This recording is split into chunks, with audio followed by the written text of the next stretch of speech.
the goal of this class is to understand R and how it can be used for data manipulation.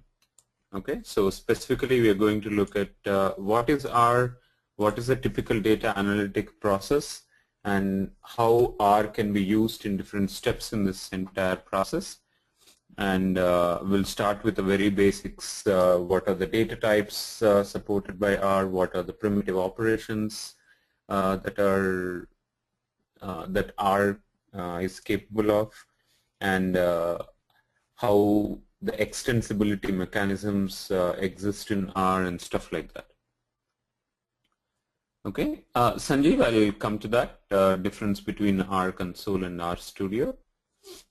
I think you asked the question yesterday as well, right? I postponed it. Yeah, I'll come to that.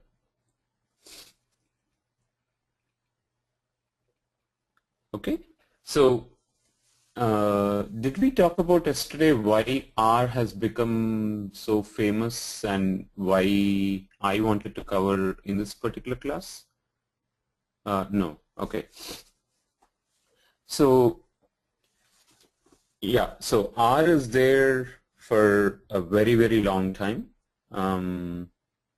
Actually, let's go further into R and then we'll come back to that question.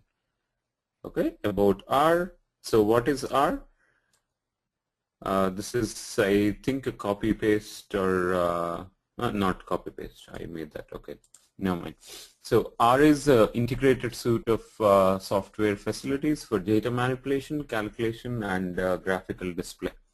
Okay, so what it essentially says is it has a lot of mechanism to import and export data from wide variety of data sources, as well as it has a lot of capability to do lots of types of calculations, starting from simple scalar manipulation to complicated arrays, array and matrix computations. Okay, so you have an effective way of data handling and storage, meaning R has support for a lot of different types of data structures which are sufficient to represent a wide variety of data types. Okay, and it has a suite of operators for calculations on arrays and in particular matrices. There's an emphasis on matrices because most of the machine learning algorithms are somehow or the other relying on linear algebra. Okay, if you remember your high school days, linear algebra is a field of study in mathematics which basically relies on matrices and computations on matrices, like matrix multiplication, matrix addition, sum of a matrix, determinant of a matrix, inverse of a matrix, those kind of operations, right? And R has a lot of support for doing computations on matrices. Okay, and it also has a large integrated collection of intermediate tools for data analysis. So like yesterday we talked about the fact that 70% or 80% of time that a data scientist spends is on data manipulations and data transformations, right? Where we convert raw input data into these feature vectors or a more cleaned up form of the data records, which are then input to the machine learning algorithm, right? And R has a lot of capabilities to do these primitive data manipulations and data pre-processing, and that's another reason why R is attractive. Okay, and it also has graphical facilities for data analysis and display. Okay, like we talked again yesterday, once let's say your manager or CEO in your company gives you a task of analyzing some data, maybe sales profile of your customer base. Okay, So you go ahead, you do lots of data pre-processing and come up with a cool technique to analyze and then do some predictions and whatnot. But how would you communicate these results back to your CEO? If you go back with a table of numbers, he wouldn't, first of all, he wouldn't have time to look into those numbers, and then it's not even visually appealing, and therefore it's not easy to grasp what those numbers are conveying, right? So you need to communicate in a manner in which that is easy to grasp, and the only way to do that is by doing a graphical display, meaning in terms of charts, bar charts, histograms, pie charts, the scatter plots, whatnot, right? There are lots of different types of plotting that you can do. And R has a wide variety of tools in order to do these kind of charts and displays. Okay, and since it's like any other language, you can write if conditions, for loops, while loops, call functions. So it's like a regular programming language. Okay. But it's primarily geared towards data analysis, and therefore it's very, very friendly to statisticians and machine learning experts, are also called as data scientists, right? So R is there for a very, very long time, maybe 30 years or so, and as I was mentioning, it's already very famous in this analytic community, and it is open source under GPL license. Okay, so now let's answer the question, why now? Okay, why you should learn R? The primary reason being it's open source, and why is it called R? So the language from which R was evolved is called S for whatever reason. I think S for statistics or something like that. This was back in the days, and S was, after S they kind of transformed it into R. So apart from the fact that R and S are next to each other, I can't really think of a reason why it was called R.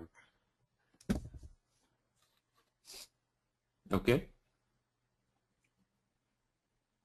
GPL license is, every software comes with a lot of different licenses, right? Apache license, GPL license, Berkeley license, MIT license. So each of this is just a mechanism to give away your software. That license will tell you what to do, what not to do, and stuff like that. So GPL license is one of them, and it's one of the very popular licensing mechanisms especially for open source.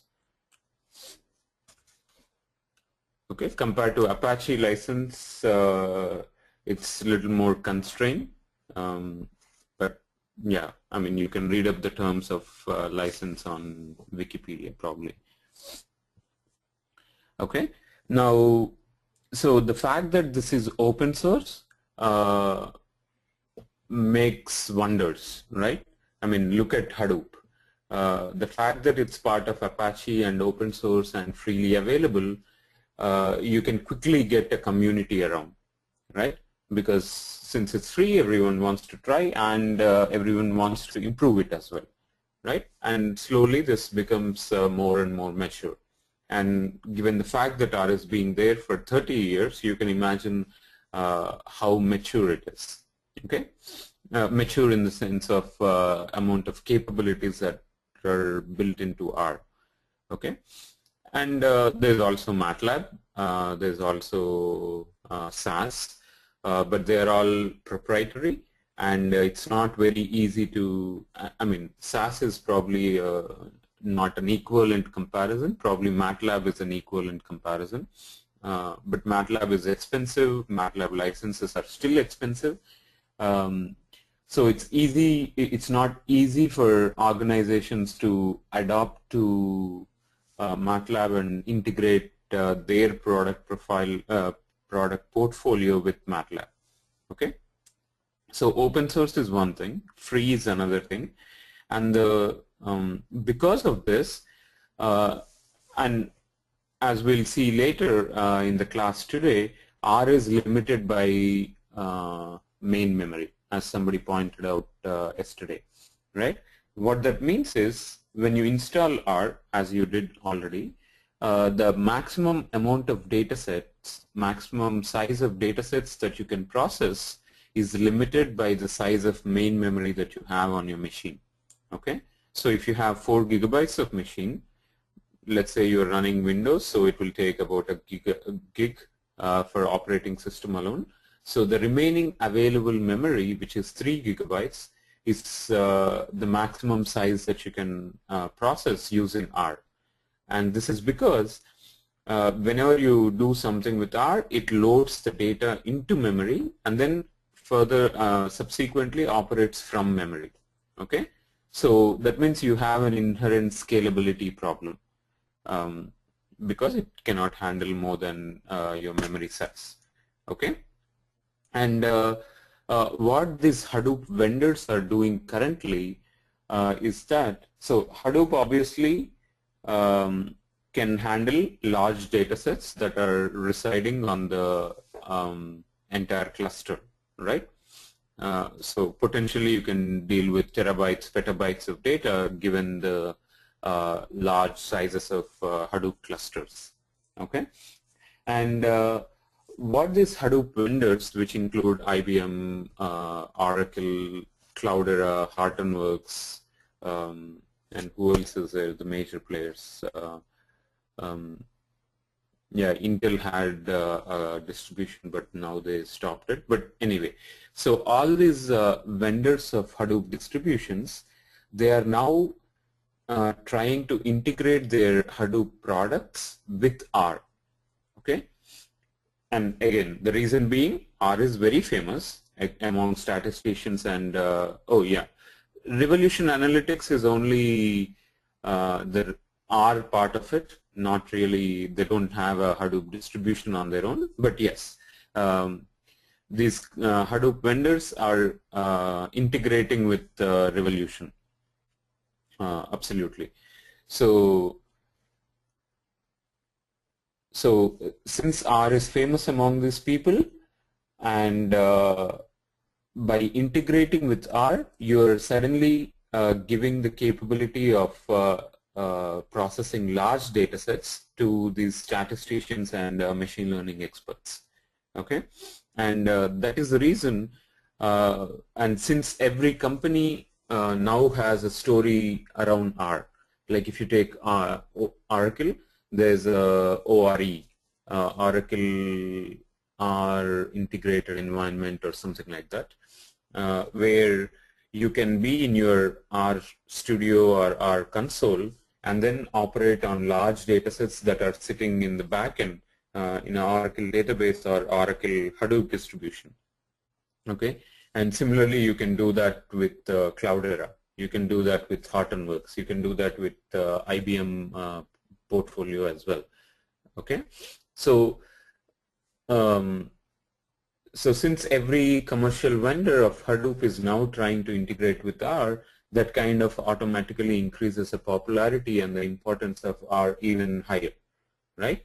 So later on in your work, wherever you become a data scientist, you will be working with one of these Hadoop distributions. And in order to do any kind of analytics, as we discussed yesterday, Mahout is just a library, right? And therefore, you will resort to things like R and MATLAB to do your actual data analysis in terms of machine learning.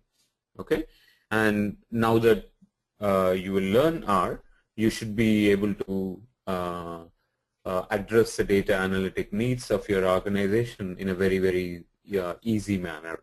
Okay, and at the same time, you're not limited by the main memory size because now that R is integrated with these Hadoop distributions you can run on large data sets while sitting and while coding in R. Okay. R and MySQL integration, absolutely, that's already there, and it does help, obviously, because with that integration, you are able to apply your R programs on the data that is sitting in your MySQL database. Okay.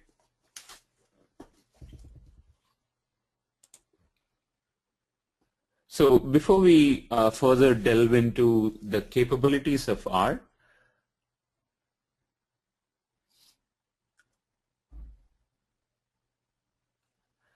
so Arun asks, is it only MySQL supported or all databases? So R has general connectors, ODBC and JDBC connectors, so you can pretty much connect to a lot of databases. Okay, we'll see. You can connect to SPSS, you can connect to SAS, you can connect to I don't know whatnot, right? There are a lot of things that are available in R. We'll see the flavor of it, and pretty much whatever you can think of, it's highly likely that it's already in R, okay, in some or the other manner. Sanjeev says, do we have any certification that vendors are providing for R? Good question. At least these Hadoop vendors, I don't think so. But in general about R, I'm not really sure. But about Hadoop vendors, definitely not. Okay. Swapan asked for JSON. Yes, absolutely. There is some, I should say limited, but there is some capability to handle JSON data in R as well. For others who does not know JSON, JSON is essentially nested data format. Okay. Okay. So before we delve into the capabilities of R and the functionalities of R, let's look at the typical workflow in any data analytic problem. Okay. So we briefly talked about this yesterday as well, but let's put it in a concrete terms. So the first thing obviously you'll do is import your data from whatever data source, whether it's a database, whether it's a SAS or SAP HANA or a CSV file or a text file on your local file system or a Hadoop file system as well. Okay, so it doesn't matter what your data source is, pretty much you have connectors to those data sources in R, so you will be importing the data into R. Okay, and for the sake of simplicity, let's assume you're running this single node, single machine version of R that you guys have installed. So that means you're importing data into your main memory. Okay, and we already said that the first thing that you would do on this raw data sets is doing a lot of cleaning, missing value processing, and data transformations and data pre-processing and so on, right? So that's what you will do here. And as a result of this, you get these feature vectors. That means each record in your raw data is now represented by an array of attributes. Okay, like in an employee data, this array of attributes would be name of a person, age, gender, salary, department, and whatnot. Okay, so you got this clean tabular-like structured data, and now you will be able to fit the statistical model or a machine learning model. Okay, whether it's a linear regression or a classification or a hidden Markov model or whatnot. Okay, you will fit whatever model that you are interested in, and then subsequently you will evaluate how good the model is. Okay, obviously, right? Without evaluation, you don't really know how your model is doing. So you try to evaluate how good the model is. Okay, and if you're not happy with it, you have two choices. You either go back to fitting of the statistical model, you go back there and then tune some of the parameters you may have in your model. Okay, and as you see later on in the classes, these machine learning models, some of them have parameters. Most of them have parameters which you can tune to adjust the performance of that model. Okay, so if you're not happy with the model, you may go back here and try to tune your model. Okay, and then that's one choice. Or the other choice is that maybe the features that you have included is not good enough to do your modeling task. Okay, in that case, you go back to your raw data or you go back to your data pre-processing phase in order to construct more features. Okay. So for example, let's say you are trying to analyze the correlation between your employee education and the salary that they are getting.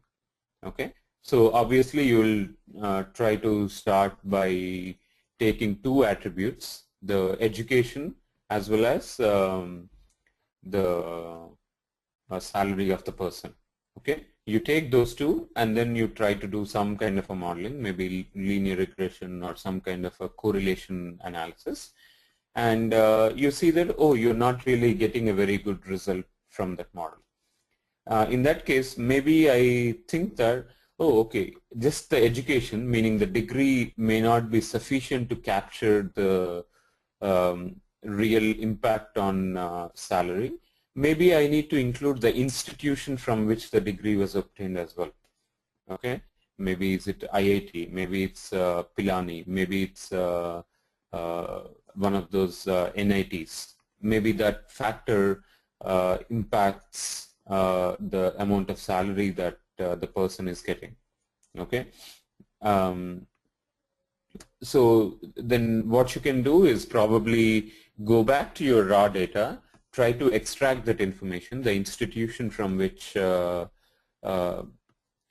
this person, your employees have obtained your degrees, and then you further go back into your model fitting phase, and then you try to evaluate your performance, and maybe it improves or maybe it decreases.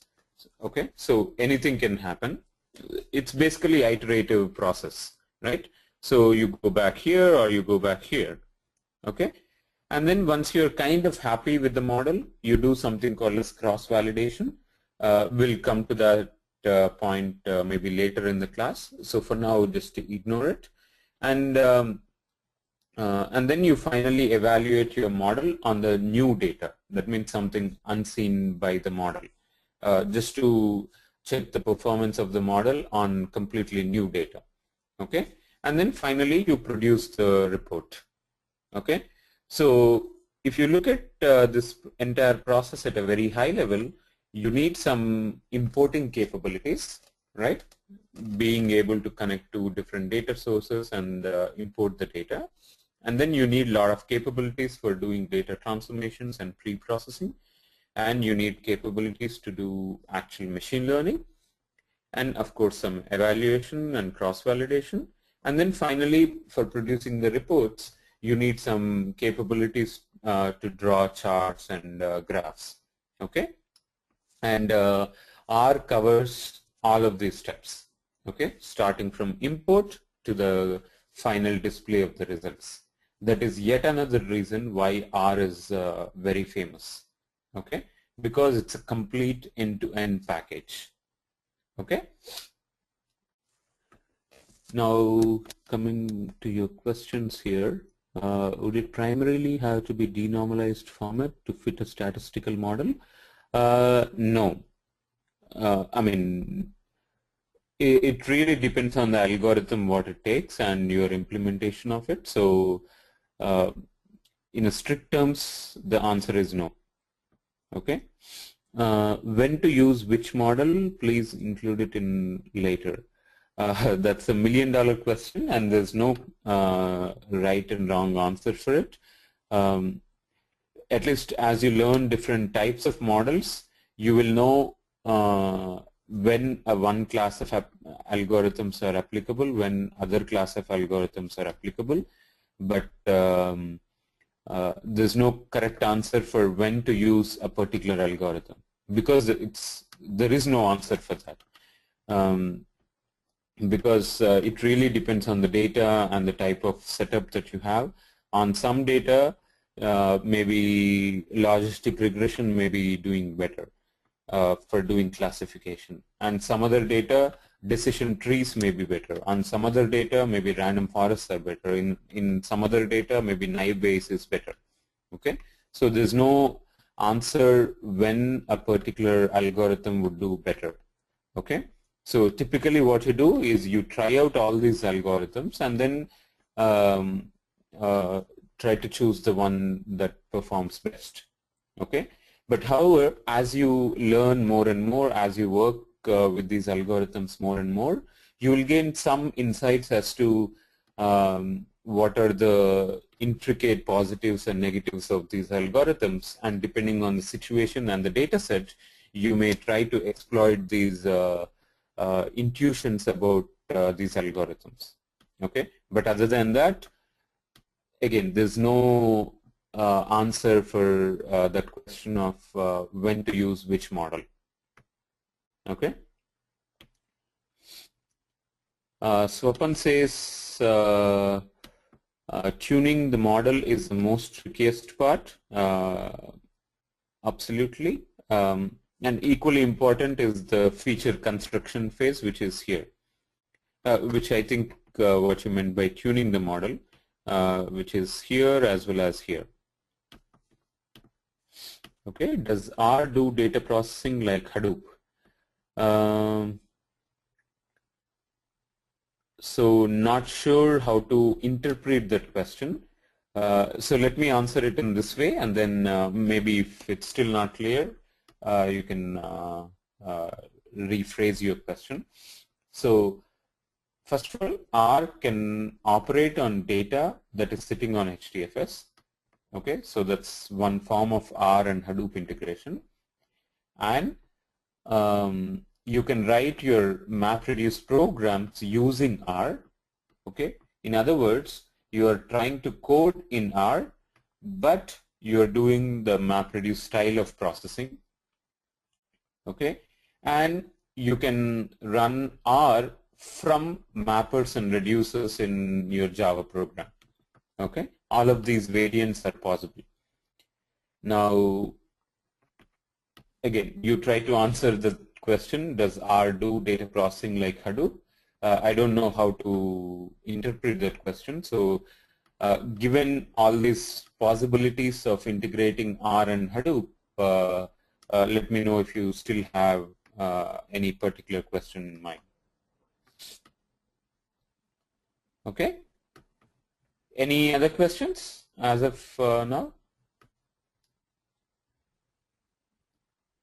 Arun asks, how about R and NoSQL databases like HBase? Does it have any support? Yes, it does. We'll see later in maybe 6th or 7th module how to integrate with these kind of things. Okay. Even Excel also has also capable of producing a lot of charts. Absolutely, yes. But the programming environment in Excel is VB, right? Some kind of a Visual Basic. It's been a long time I coded it in Excel, but VB is way down, way lower level than R. Okay, so if you go to a statistician and ask them to code in VB, he won't even respond to you because that's too low level for them. They can't understand it. Whereas R is much more higher level, as you will see later, and therefore very attractive for them to code. Okay. So can you give me high flowchart of R, Hadoop, and Mahout in banking? I mean, one simple example where all these tools work. So actually you can look at your first module slide deck. We have seen some use cases, right? I mean, I didn't go into details of every use case, but those use cases should be capturing some of the things that you're mentioning. Maybe take a look at them, and if you still have a question, let me know.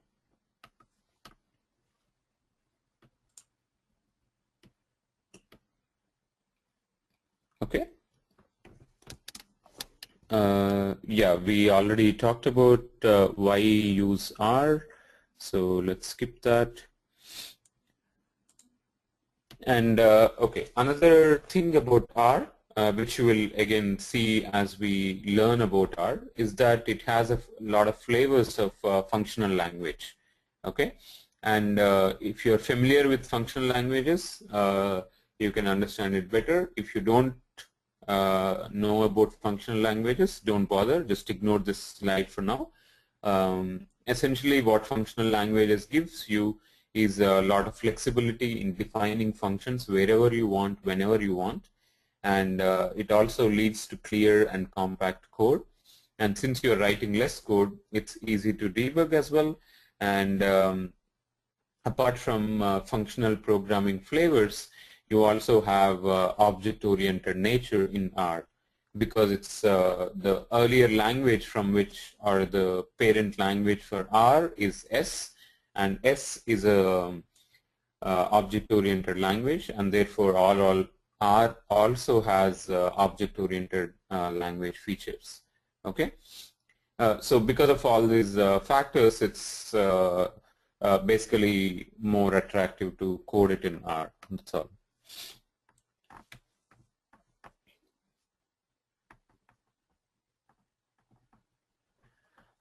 So Ramani, the output of MapReduce can be input to R but not vice versa.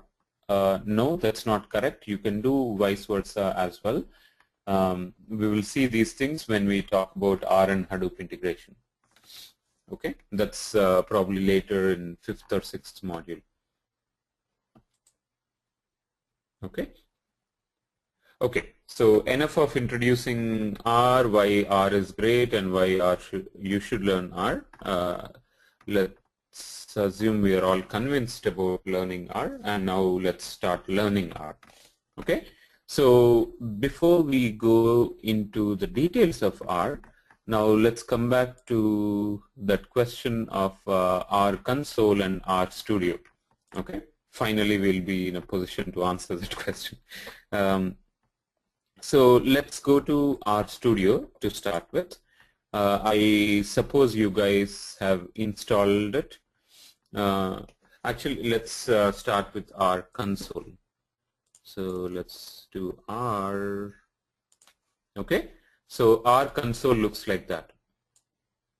It's a simple command line interface. So greater than that you see is a command line prompt.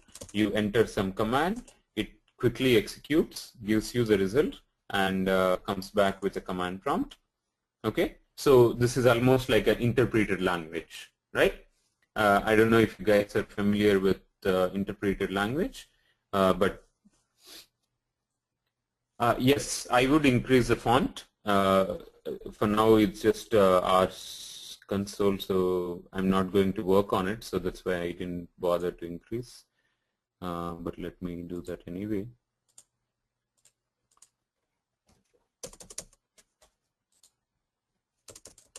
Oops, where's my, yeah.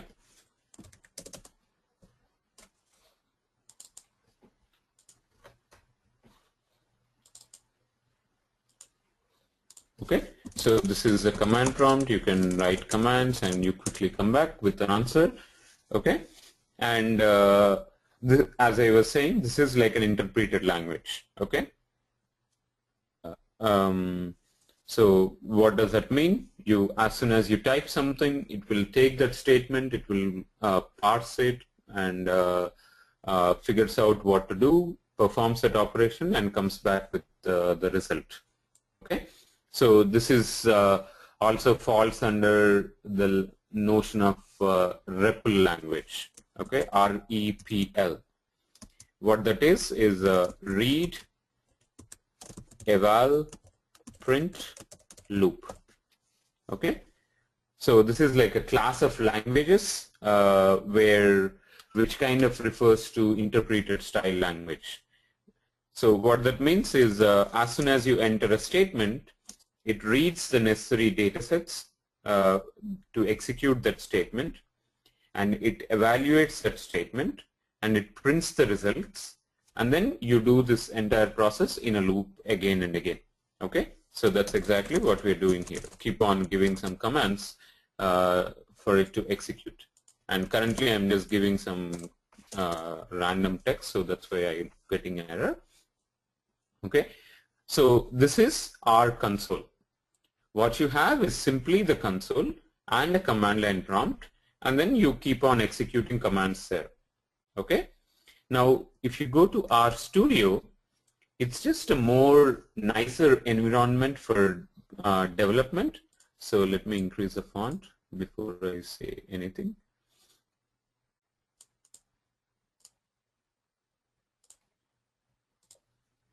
Is this good enough?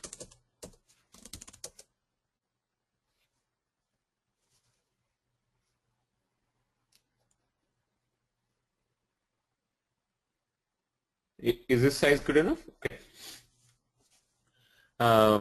So it's just a more nicer environment. It's an IDE, integrated development environment. So like Eclipse and other things. It's easy to develop software here. Okay. So the RStudio has multiple windows, as you can see here, multiple sections. So this part is the console, which is same as the ones that you saw just before. Okay, so just like before, you can enter commands and then you quickly execute and come back. And in this part of the space, you have our script. Okay, so typically you don't just run one command and one or two commands, right? You typically write a larger script. Okay, so this enables you to write your script and execute immediately. Okay, when you're dealing with our command line or our console, you have to write your R script maybe in a text editor and then try to execute here. Whereas here in RStudio, you have nice environment right there to create your R scripts.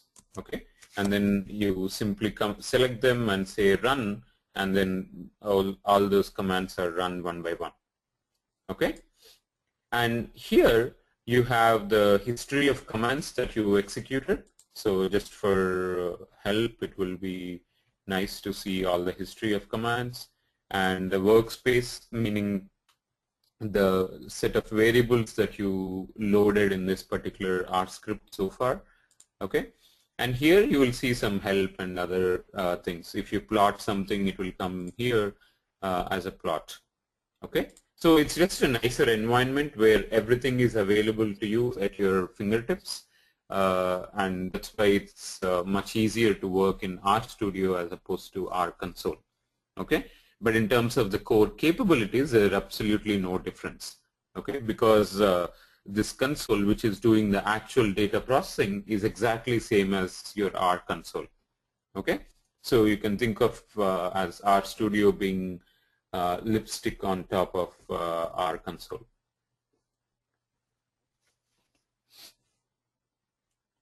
Okay, so which one is invented first, RStudio or console? What do you think? You can answer that question. Console, obviously, right? Because that's the primitive one. Right? Yeah, absolutely. Without console, there's no point of having lipstick, right?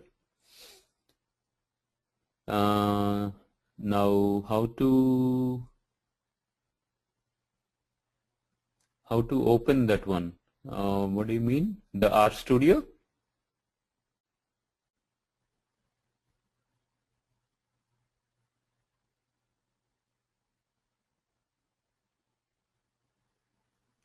Oh, okay. Okay, good.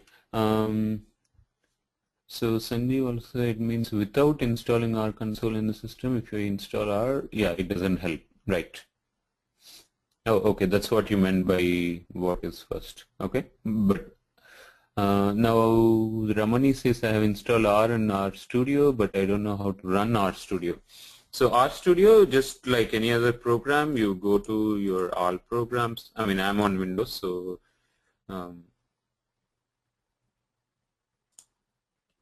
where is RStudio? Yeah, there's RStudio. You just click on it and it should open up. Okay. Any questions so far? Okay. So at this point in time, I would like to mention one more thing about R, and then we'll go ahead into the actual. Okay, actually, I'll hold on to that. I'll come back to that. How to use Git with RStudio? Some sample. I never used Studio with Git, but I'm sure there are some connectors. You can look them up. But I don't have an answer right away for that. Because I mean, I always used Git from my Linux command line.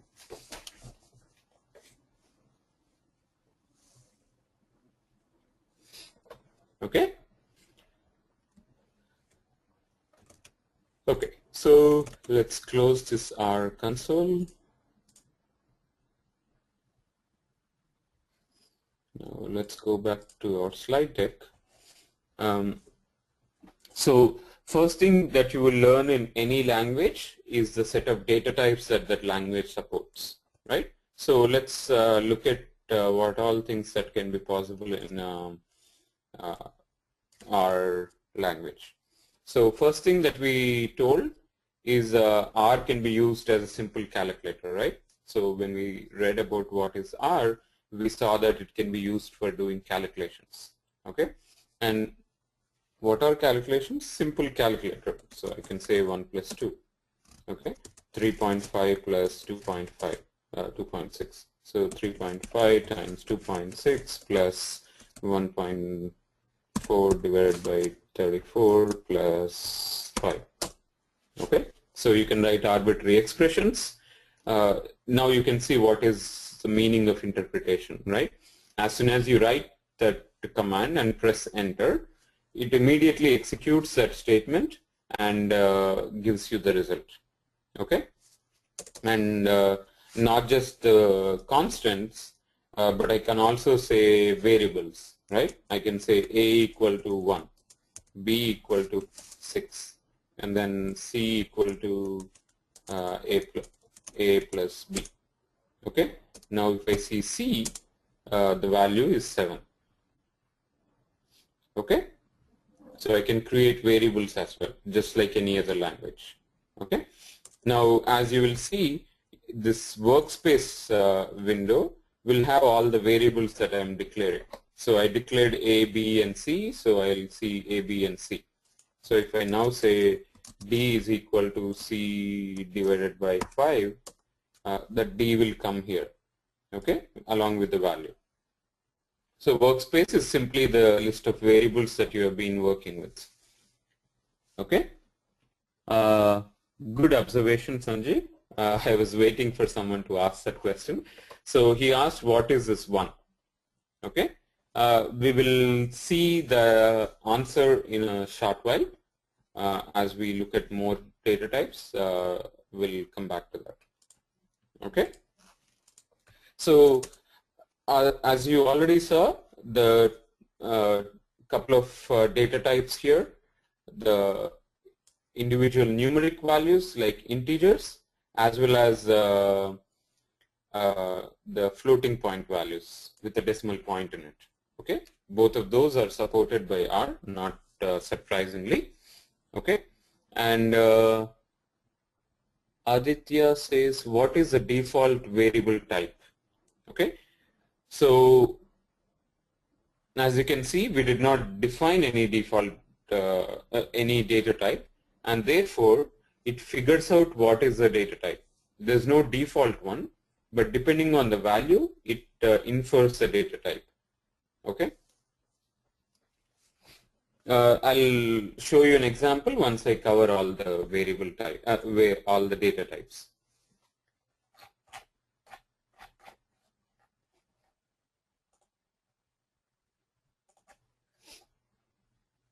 Okay.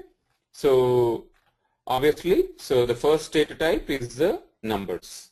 Okay. So one way to check the type or variable type is I can use something called as type of function. Okay, so when I say type of A, I get double. A type of D, again double. Okay, so there's no, at this point there's no difference between an integer and a double. Everything is a double. Okay, so that's the first data type that you can think of. And the next data type is strings.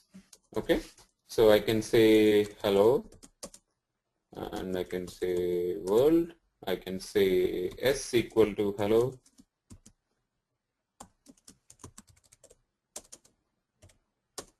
and t is equal to world, and I can say type of is equal to s, which is character. Okay, so instead of string they call it character type. Okay, now as you see here, as soon as I said s equal to hello, it interpreted or it inferred the type to be character. And when I said a equal to 1, it inferred the type to be double. Okay, so that's the job of our interpreter or our language parser to figure out the data type based on the value that is being assigned. Okay, is that clear, Aditya?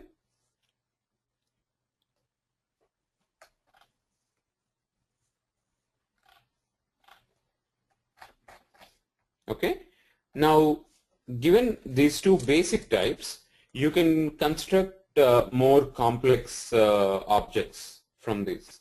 And the simplest complex thing that we can think about, simplest and complex thing that we think about is an array, right? Because that's the first thing that we usually define. Now, how do we construct array in this R language? There's a function called C. Okay, stands for concatenate.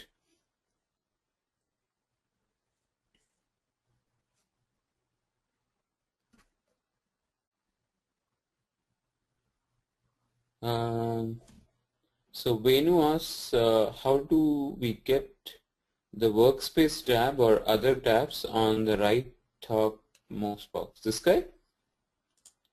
I mean, whenever I open RStudio, they come by default. What is this called? You have something else. Interesting.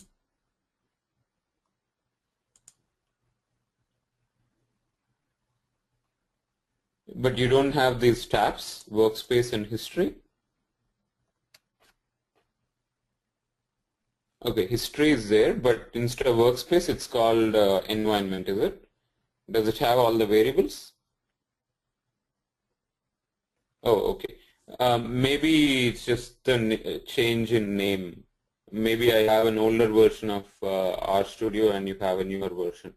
I mean, I need to install the latest version actually. What I have is I think 9.97. But now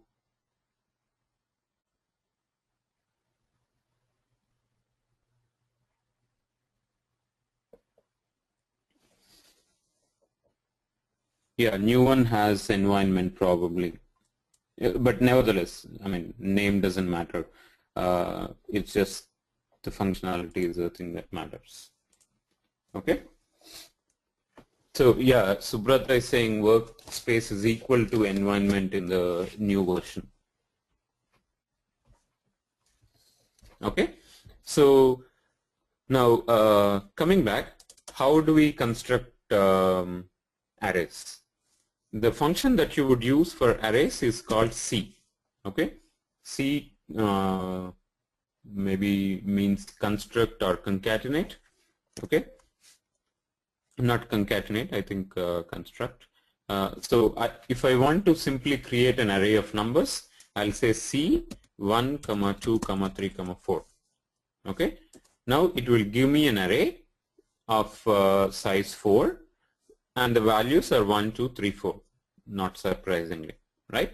So I can say I can assign this to a variable just like the ones that we have seen before. So I can say ARR equal to CF1234. Okay. So now if I say ARR, I get 1, 2, 3, 4. And if I say length of ARR, I get 4. Okay. And just like array in C and Java or any other language, you can index into that array, right? So I can say ARR of 1 is 1, ARR of 2 is 2, maybe it's a bad example, ARR of C 10, 20, 30, 40. Okay, so ARR of 1 is 10, 2 is 20, 3 is 30, 4 is 40, obviously. Now if I say 5, it gives me NA, that means not applicable. Okay, it's like a missing value. And I can say -1. Okay, I'll come to -1 later.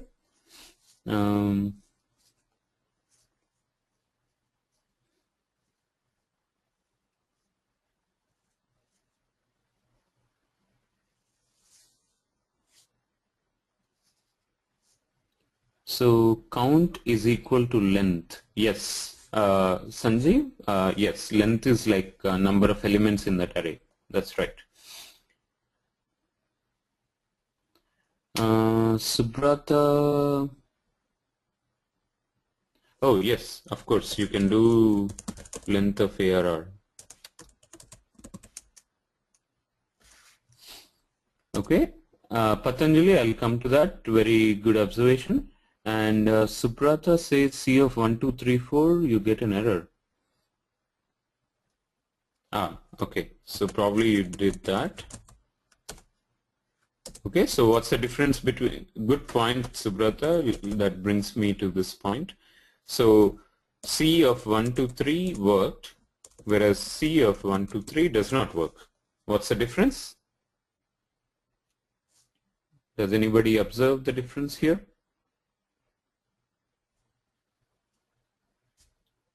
Absolutely. It's case sensitive. Okay. So in the first case, I use a small c. In the second case, I use a capital C. Okay. So R is case sensitive. And capital C is not a valid function, whereas small c is a valid function. Okay. The error is kind of misleading, but you will see what that means later on. Okay. And Patanjali gave a very interesting thing, which is you can concatenate or you can construct arrays from an array. Okay, meaning what he did is the following: C of 1, 2, 3, comma C of 4, 5, 6. Okay, so you get a larger array containing all the elements.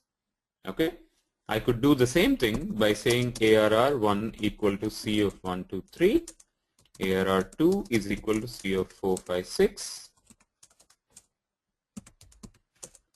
and then I can say C of ARR1 comma ARR2. That's fine too. Okay, I can even say length of C of ARR1 comma ARR2. What do I get here?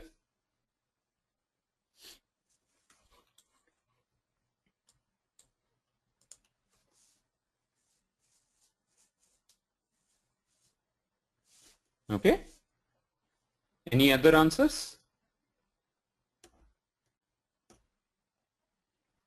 Yes, it would be 6, not 3 comma 3, it would be 6. It's not 3 comma 3 because What is this? C of ARR1 comma ARR2 is an array, right? And you're simply passing that new array into length, and therefore you would get 6 as an answer.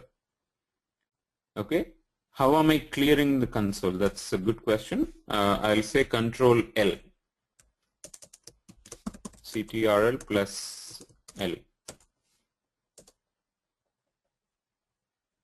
Okay.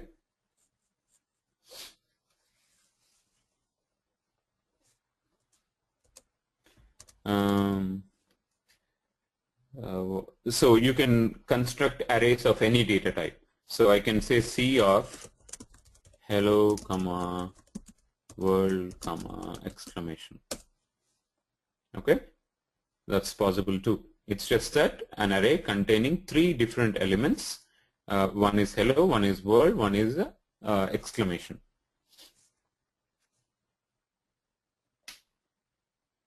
How to construct a multi-dimensional array? A good question. Actually, 2 people asked that same question. We'll come to that. Can we clear the variables from memory? Absolutely. Okay, before that I should tell you how to look at the list of variables. One thing you can do is ls. Okay.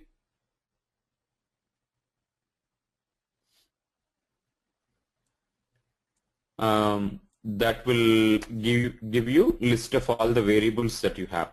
Okay, and there is a function called rm that will remove variable. Okay. And before I go any further, I want to tell you how to look at the help of different functions. Okay, a lot of times, I mean, these are simple commands, so you know how to use them. But a lot of times, some functions have like 7 different parameters or 10 different parameters, and you may not remember the exact name of the parameters or what they mean and stuff like that. Okay. So you would want to see what the documentation of that function, right? And at least in RStudio, not just in RStudio, in console as well, what you will do is you will say question mark followed by the function name. Okay, so here the function name is ls. So when I say question mark ls and then type enter, it opens up the corresponding help file on my right hand side of the screen here. Okay, so ls is a function name. I'll tell you later what this base means, and then the name, the description of that thing, list objects, and then you will see full description of that help file.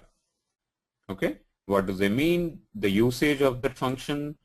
Don't worry about individual things right now, we'll come to that later, and arguments, details, references, some examples, and so on.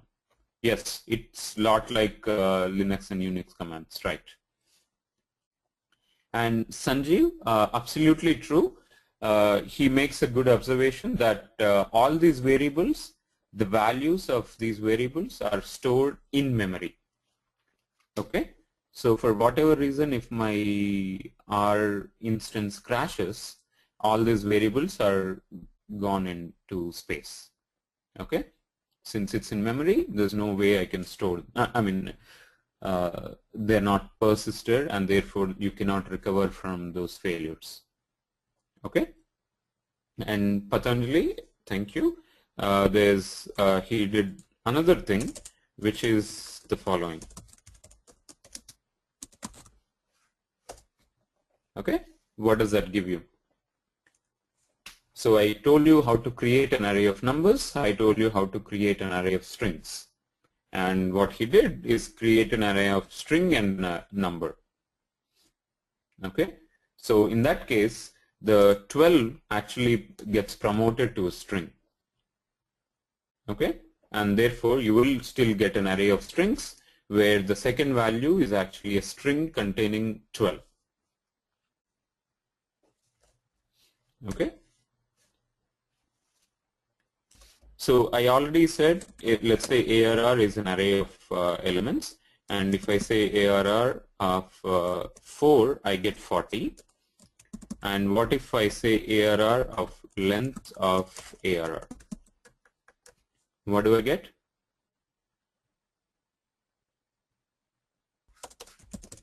Length of ARR is what? Length of ARR is obviously 4. Okay? And therefore, when I say ARR of length of ARR, length of 4 is essentially length of ARR is 4. So what you're executing is ARR of 4, which is 40, as you'll see here. So that will also return 40. Okay, make sense? Okay. Now, in a similar manner, you can, mix and match. I'm just showing you things on the fly here. So if I say C of, let me clear the screen, C of 1, 10, 20, 30, 40 of 3. I can do that as well. Okay. Usually you don't do it, but you can. That's possible as well. Okay, because all of this is like ARR, and then you're doing ARR of 3, so you get 30 as an answer. Okay. And another thing about calculate, what does that mean? So what does this mean? Essentially, you are declaring an array containing 4 elements, and then you're just indexing into that array like before. Okay, so this is very similar to ARR of 3. It's just that ARR is replaced with C of 1, 10, 20, 30, 40, which is exactly the way ARR was initially constructed, right? Okay, now just like you did A plus 1, I can do ARR plus 1. What do you think that should give me? ARR plus 1.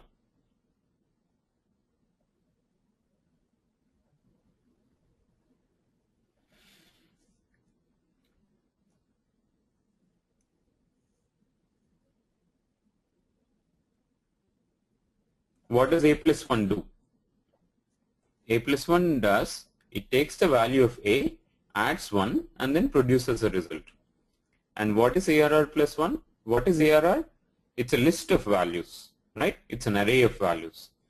And then ARR plus 1 essentially adds 1 to each element in the array. Absolutely, Sanjit. So you get 11, 21, 31, 41. Okay? Make sense? So what that shows is whatever calculations that you are doing, they can be applied on individual scalar values as well as on the array values. Okay? So even further, I can say ARR plus ARR. Then what I get is an element-wise addition, and I get 20, 40, 60, 80. Okay? So it's like 10 plus 10, 20 plus 20, 30 plus 30, 40 plus 40. Element-wise addition. Okay? And furthermore, since we said R is like a calculator and we want to use it for machine learning and statistics, and therefore there are a lot of statistical functions, mathematical functions that are available, right? Trigonometric functions like sine, cos, absolute, floor, ceil, and whatnot, sum of a matrix. So all those functions are available. So I can say sine of 30, cos of 30, tan of 30, what else, log of 30, okay, and I can't think of any other mathematical functions right now.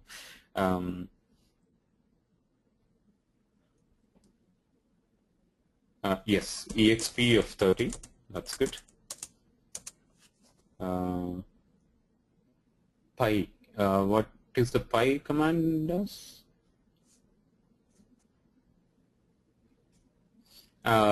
Yes, mean and standard deviations are also possible, but they operate on an array of values. So my ARR is there. I can say mean of ARR. Okay, so that's an average of all the values. 10 plus 20 plus 30 plus 40 divided by 4. Okay, that's the value of mean of ARR. And similarly, I can say min of ARR, the minimum value, max of ARR, the maximum value. I can say variance of ARR, the variance among all the values. Standard deviation, you can say square root of a value. So similarly, I can say square root of variance of ARR, which is the standard deviation. Okay, mode of ARR, I don't remember. Yeah, that's a different one.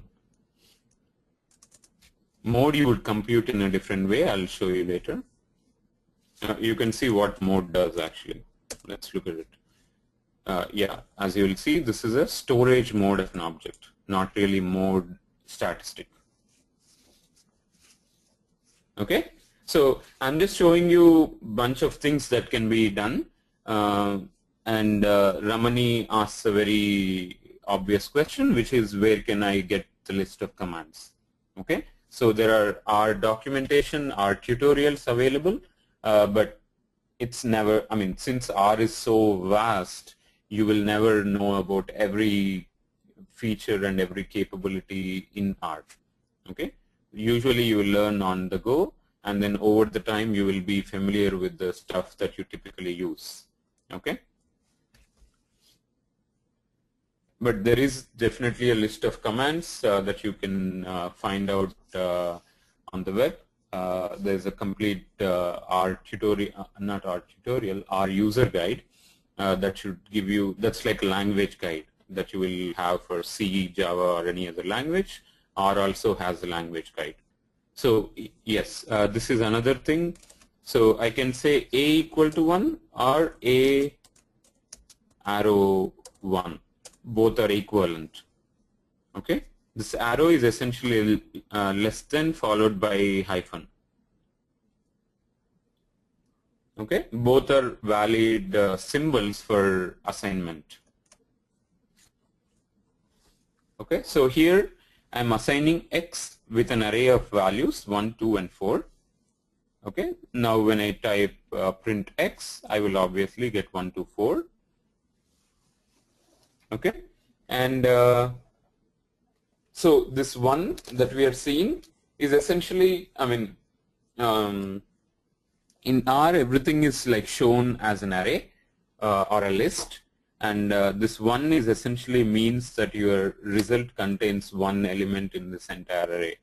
You will see other things later on, but for now you will always get one as a output. Okay, and another, so this example shows how to index into an array. Okay, like we saw ARR, which is 10, 20, 30, 40, right? And we said ARR of 2 gives you 20, ARR of 3 gives you 30. And I can say ARR of 2:3, which gives you 20 and 30. Okay, similarly 2:4 will give you 20, 30, 40. That means from 2 until 4. Okay, does that make sense?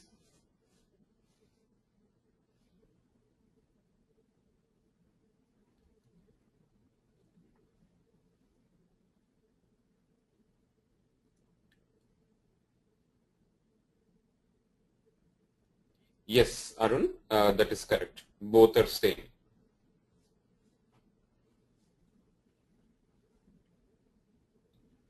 Okay, now as you will see, so 2:4 gives you, I mean ARR of that gives you 20, 30, 40, and this is because if you do 2:4 alone, you get a sequence starting from 2 ending at 4, like 2, 3, 4. Okay, I can say 2:25. Okay, so colon is an operator to generate a sequence incremented by 1. Okay, so I can say 1.5 colon 10.3. Okay, so I get a sequence starting from 1.5 until 10.3 in the increments of 1. Okay, and therefore 2:4 is actually 234, and therefore I can give ARR of 2:4. This is same as ARR of C of 2, 3, 4. Okay.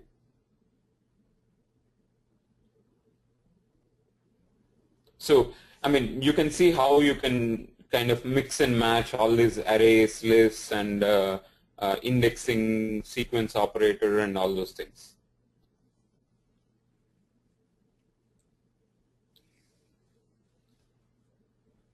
Is that clear, everyone? Bhaskar, Debojyoti, Ramani, Ravi, Sanjeev, are you guys are with me?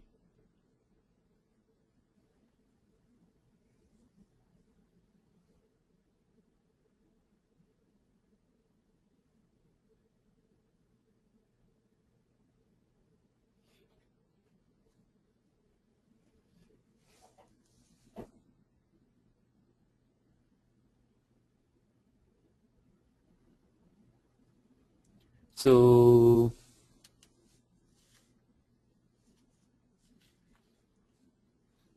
is that possible? I mean, some period.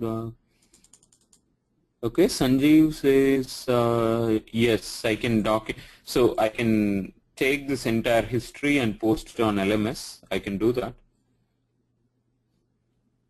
History of commands. Okay, but I mean, I don't know what other documents I can show you. I can show you our language guide itself, which covers all these things.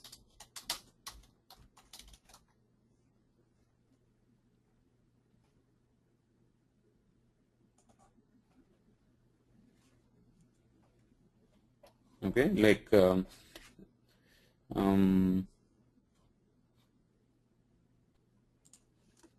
if you go to, I think CRAN or language guide, you will go to CRAN.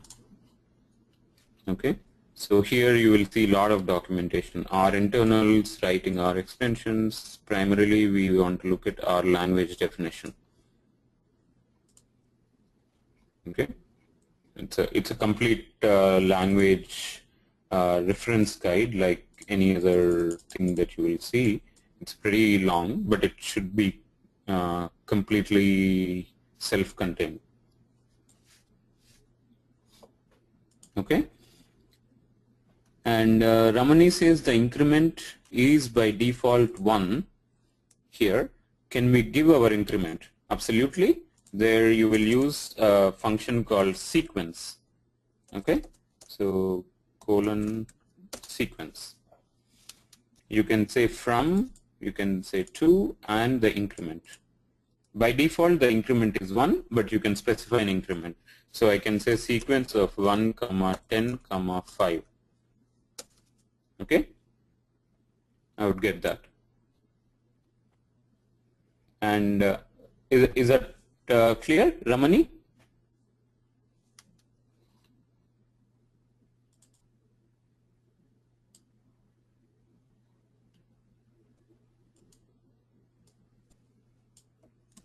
Okay, Debojyoti shared this link, which I think is a shorter tutorial. Yeah, nice. I never seen this before. Our reference card, it kind of shows a lot of important functions. Very nice. Thank you.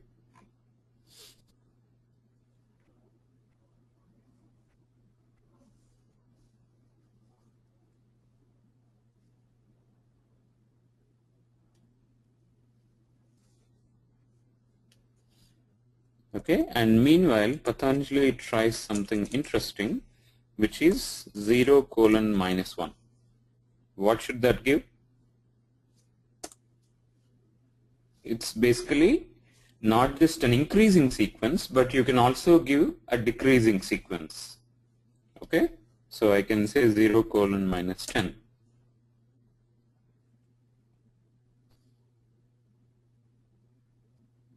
Okay,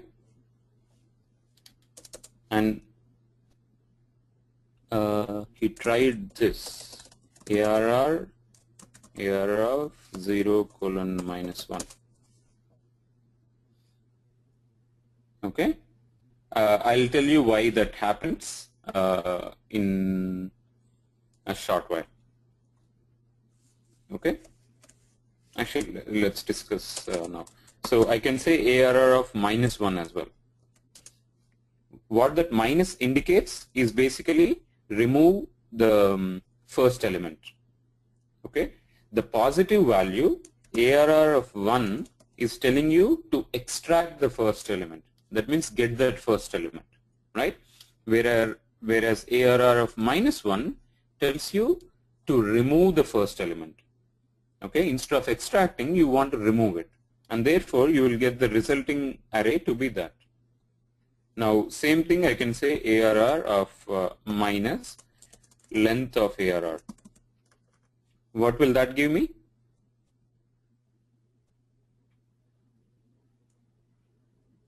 So one other very, very important aspect of R is the extensibility. Okay, so whatever we saw so far are part of core R. That means as soon as you install, these features are available. Okay, but there are also a lot of extensions that are available in R, which is via packages. Okay, so packages are a way in which new functionalities can be added into our environment. Okay, so these are like extra set of functions that you can import and then start using them. Okay, for example, let's say tomorrow for doing, let's say, some kind of a market research related analytics, you came up with bunch of methods and bunch of data structures, and then you can create a package out of it, and then you can contribute into open source community.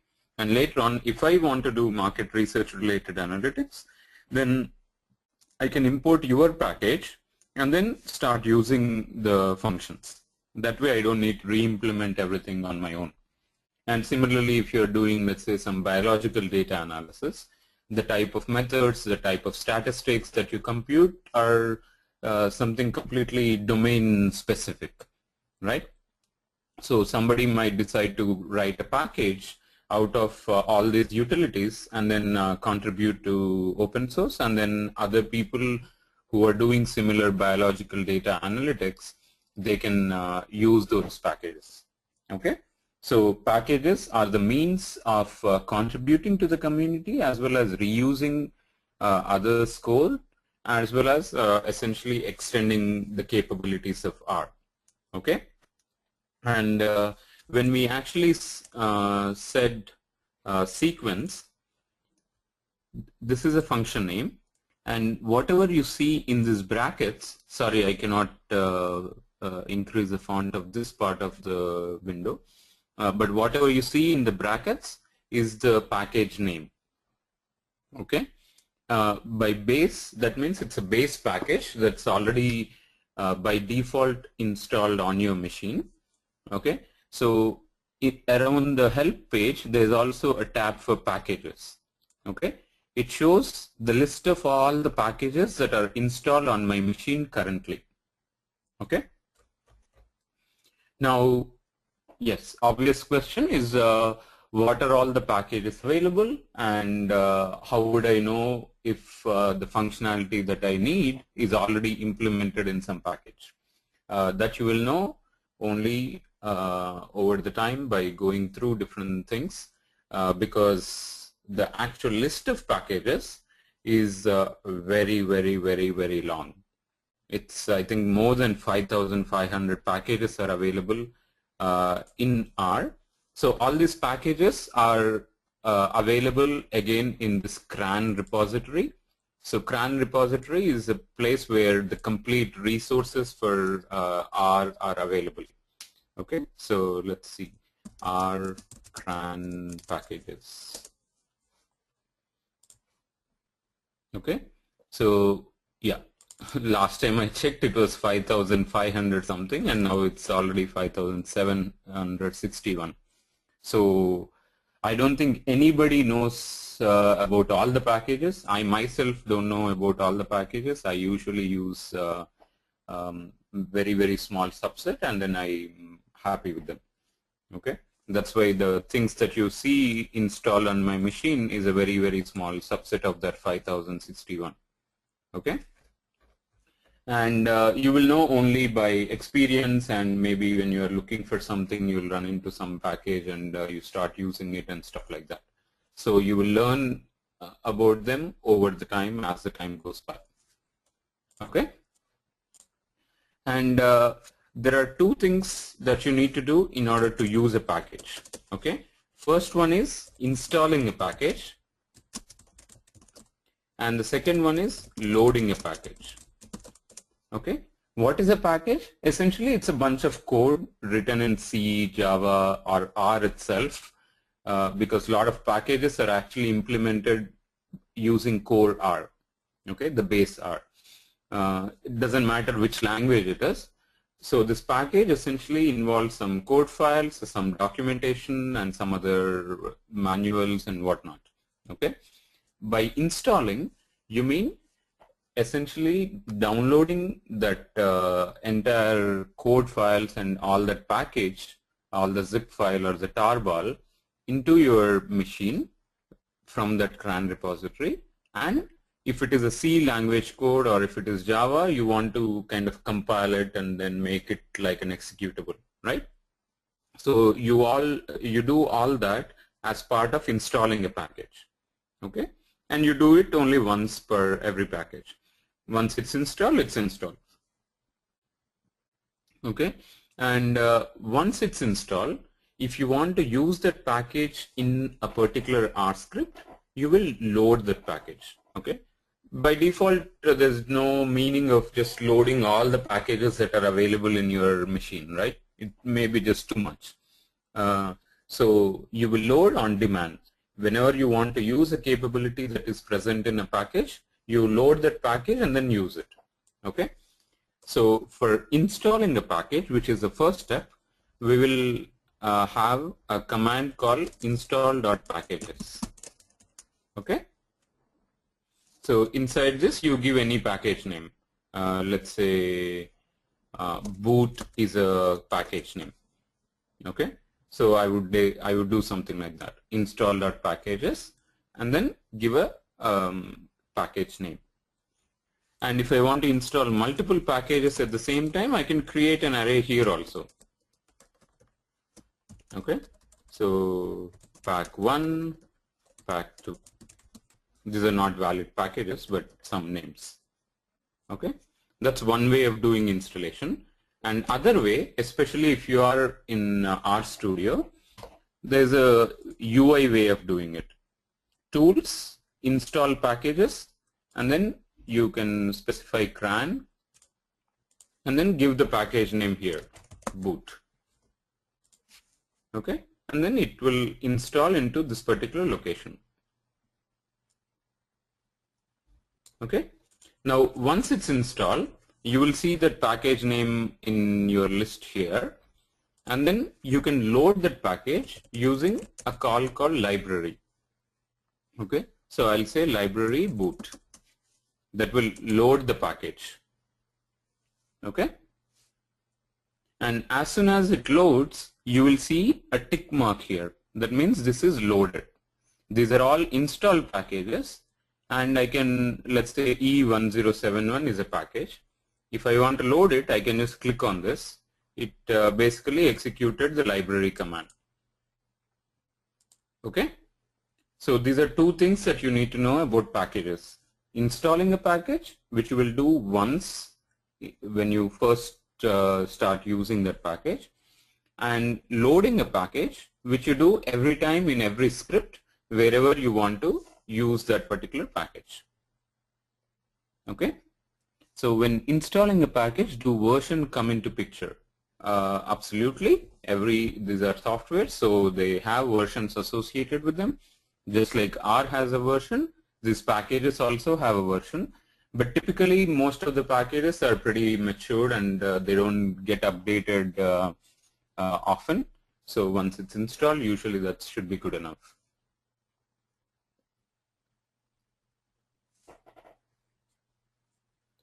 Okay, and there's also just like installing and uninstalling, there's also update of packages and update of R itself, but usually you don't do that unless you see that there's a package that is compatible only with a newer version of R which you don't have. Then you try to update R and then get that package.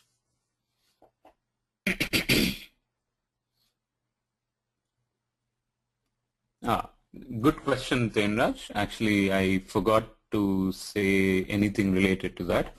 So he's saying how to write R script and refer to these packages in the script. Do I need to add a step in R script to install and refer it if the package is not the default one? Okay, so yes. If you want to assume that package itself may not be available on that particular machine, then you will write code for installing it as well. But if you assume that it's already there, you just write code to load it. Okay. And before that, the question is, how do I write a R script and then run it? Okay. So whatever we have seen so far is a interpreter version, right? I keep executing a command and then typing another command, right? But this is not the way we are going to work usually, right? Because once you build your machine learning model and stuff like that, you want to deploy it in a production setting. So there, I cannot go and say, oh, okay, show me R console. I'll start typing in my commands, right? So instead, just like you write your shell scripts, Perl scripts, Python scripts, you write R scripts. Okay, so you can write your list of R commands in a file and then execute like any other Unix command. Okay, so I'll show you what that is. Actually, that's exactly the reason why I created this example.r. So I created a file called example.r. Okay, it just does these very basic things, and I can select these and say run, and they run all of that here. Okay, and at the same time I can put all of these into a file as I did already, and then execute from my command line. That means Windows command line or Linux command line. Okay, so whenever you install R, it also install another utility called R script, okay, which you can again find in your so R script. Okay, this is a command line utility to execute R scripts. Okay, now let's see how to do that. Now let's go to my Windows command line, which you will see from executing CMD. Okay, if you are in Linux, you are already on a command line, so never bother. So I'm already in this folder, C Edureka new module 2, and if I do ls, I see a bunch of files in there, and I'm interested in something called example.r. Okay, it has that code that we just wrote, right? Now, how can I execute this command? I have this utility called R script. Okay, and I simply pass the file name. Okay, that executes and outputs whatever that script outputs, which is exactly this 3 and 8, right? 3 and 8. So again, R script is a command line utility to execute any arbitrary R script.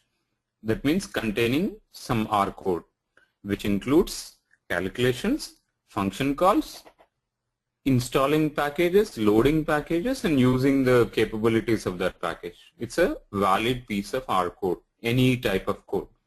Okay.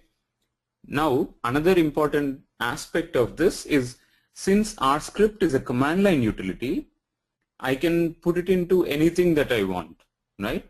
Especially if you want to create some daemon jobs that run every day. Okay. Usually you write your shell script and run it as a daemon, which gets kicked by your softwares in your company automatically every night, right?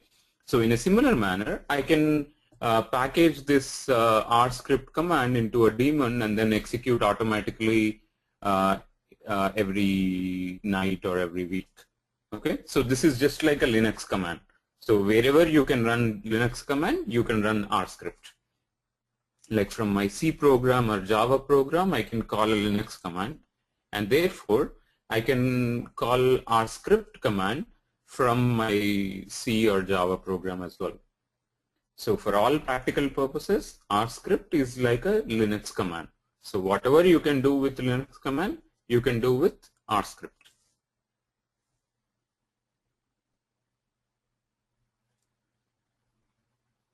Okay, R needs to be in the path to run R script in command line. Absolutely, yes, yes. Otherwise, you will have you will get an error saying R script cannot be found or something like that. Right. Okay. Any questions? Is it clear about how to make a script?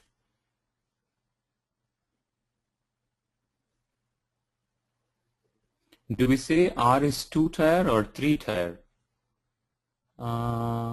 Sorry, Venu, I am not familiar with that terminology. What do you mean by 2-tier and 3-tier?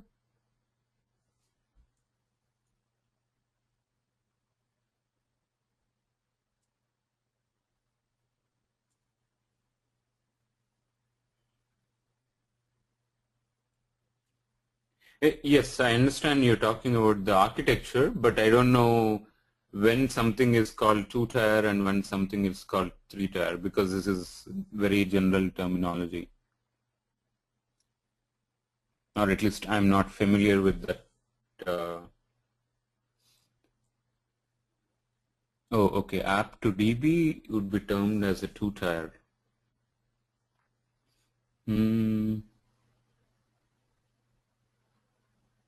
App to middleware to DB is a 3-tier.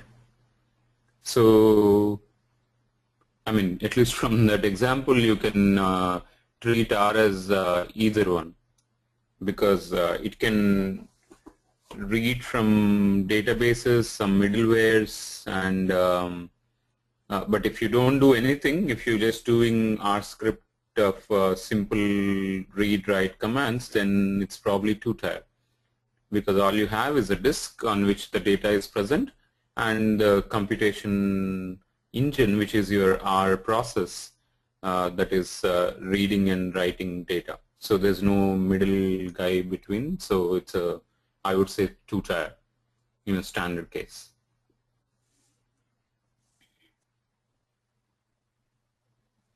Okay. So let's go to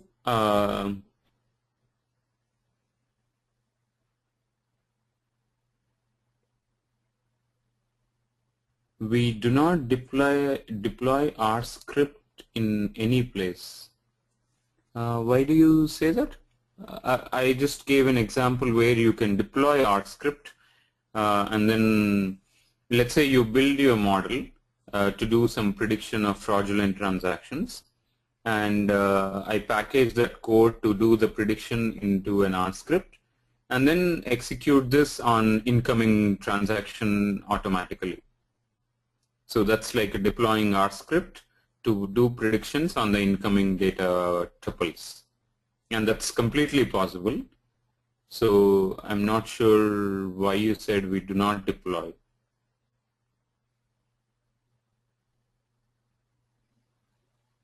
Yes, end-to-end, yes.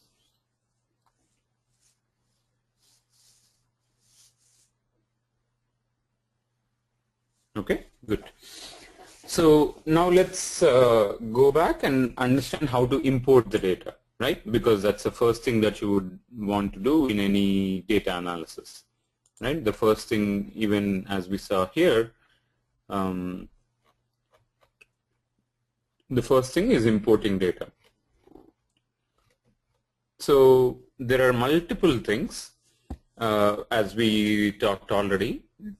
R can support or interact with many data sources. Okay, these are some examples, not the exhaustive list, I would say. At the very basic, you can read a text file or a comma separated file or a CSV file from your local disk. You can read an Excel file. You can of course read a text file. You can connect to SPSS and read from SPSS data. You can connect to SAS and read SAS data. And Stata is some other data format in a similar manner. XML, you know already. MATLAB, you know, it's like any, I mean, like R, there is also MATLAB, so you can read MATLAB data as well. Okay, and of course, what is not mentioned here is the databases, which is an important class. You can read from databases as well. It supports ODBC connection in general, therefore you can connect to many databases who supports ODBC. Okay, so let's start with a simpler example, which is reading of a CSV file or a text file. How would you read? So let's say for that example, let me take this data as an example. Okay, let me increase the font here. Okay, so this is a data set about body fat, and this data set contains 4 columns: body fat amount, tricep thickness, thigh circumference, and mid-arm circumference. Okay, and these are a bunch of values associated with these 4 columns, and it's a delimited file, not really comma separated, it's some space separated. Okay, so this is the data set I have, and this is a standard data sets that standard format that we see typically, right? Just like CSV, there is also a delimited file that we usually encounter. Now, how can I read this data into my R instance? Okay, so let's go to R and let's try to maximize this area. Let me clean the screen. Now, before I read the data, I should be able to point to it, right? Meaning I am in some directory, I have to point to the right directory, or I have to move my directory or change my directory to the place where the data is sitting, right? So for changing and changing directory, there is a command called setwd, set working directory. WD stands for working directory. Okay, so before that there is a get working directory, get WD, which will tell me where am I. I'm currently in C uses some documents. Okay, now I should change to set WD C Edureka new module 2. Okay, so now if I say get WD, I will be in that module 2 folder. Okay, now I can list the contents of the directory from the command called dir. That will tell me all these things, and the file that we were looking at is the bodyfat.txt. Okay, now I'm going to read the data or import the data. What it does is essentially it reads the data from that local file system, from the file bodyfat.txt, and put it into the memory. Okay, so for that I'm going to use a function called read.table. Okay, read.table again is a function that is part of utils package. Okay, so util is also like a core package, by default, as soon as you install R, that package gets installed, and as soon as you open R, that package gets loaded. Okay, what that means is you don't need to do install.packages, you don't need to do library call, and instead you can directly call this function, the functions available in that particular package, which includes read.table as well. Okay, so I'm going to write like this. So my data set D that I'm trying to read, Sanjeev will come to that. Let's see first how to read this data, and then we'll come to question of how to read from other systems. Okay, so I'm going to say my data set D is equal to read.table. Obviously, I need to give the file name bodyfat.txt, and I can just say that actually to start with. Okay, it reads the data and puts it into this D, and I can just type D and it will show the contents of my data file. Okay, so these are all 4 columns that we had. This is just the sequence number for each row, and I have 4 columns and a bunch of values. And by default, since this is like a table structure, every column has a name associated with it. Okay, and if you did not specify anything here in the read command, read table command, it gives a default column name or default header. Okay, so the default is V1, V2, V3, V4. If I have 5th column, it would be V5 and so on. Okay, that's the default behavior. If you don't specify any header or column names, they are the ones that are generated. Okay, but however, my data file has a header row, right, containing all the attribute names. And in order to respect that header, I would instead say D equal to read.table header is equal to true. Okay, now if I say D, I would get body fat amount as a column name, tricep thickness as a column name, thigh circumference and mid-arm circumferences are also column names. Okay, and the actual values are anyway numbered as 1 to 20. Okay, these are the actual records that you have.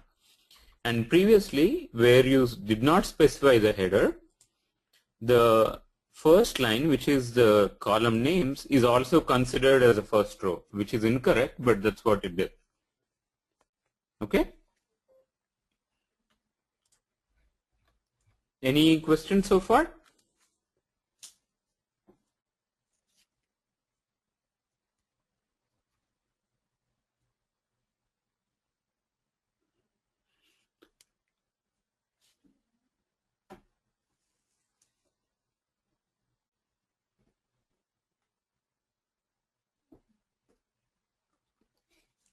The file on LMS, I don't remember if it had a header or not.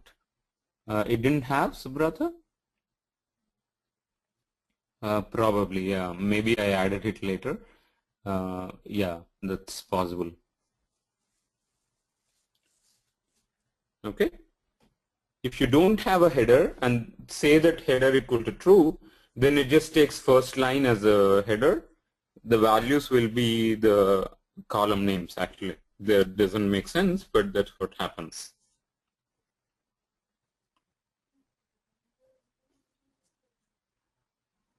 Oh, yeah. If you do not specify header equal to true, then V1, V2, V3 are the default column names. But if you specify header, but the data does not have a header, then you take values as the header. Okay. So what I mean is, let's modify this script data. I removed the header. Now, if I simply say D equal to read.table, everything is good. I get V1, V2, V3, V4 and 20 data records. Okay. However, if I say by mistake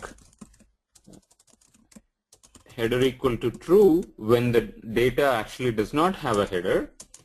Now if I say the column names are now became like this, right? Since they are numeric, it attaches X initially. So X 19.5 is the first column name. And total of 19 columns, 19 rows are present now, okay? Because the first row is used as a header itself.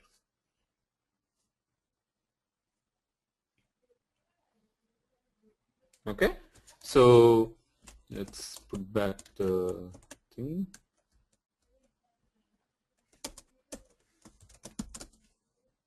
Okay, now what if I want to read data from a fourth line only? I don't think there's a way to do that.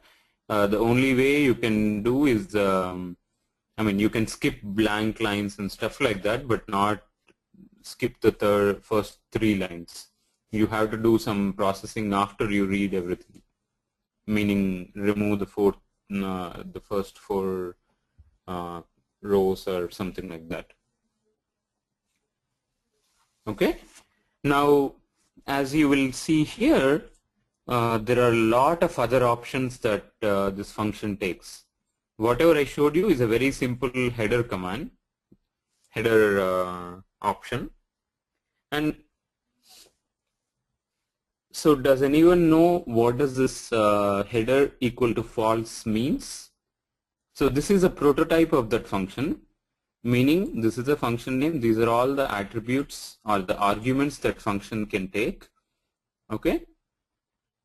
And for some of the column names or attribute parameter names, there is equal to and the value. So here header equal to false, sep equal to empty string, and so on.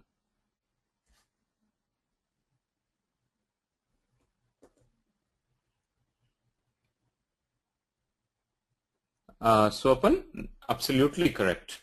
Okay. What does that mean, header equal to false in the prototype is the default value. Okay.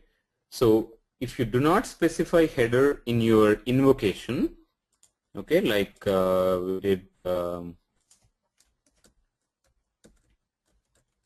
here, we did not specify header here. So the default value it assumes is false. Okay, that means the data does not have a header. Okay, and similarly, sep means separator. Okay, like a delimiter. Is it space? Is it a comma? Is it a colon? Is it a hyphen? Whatever is the delimiter in your file, that you can specify by sep.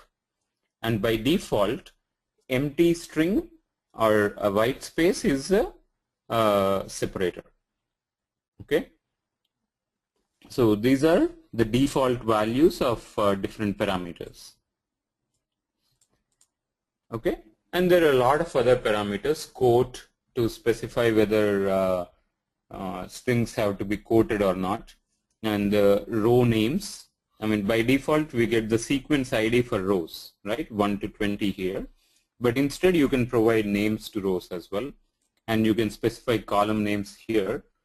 Instead of specifying it in the header, you can specify it in call names as you read it, and there are a lot of other things. How to represent the missing values, blah blah blah blah. Okay.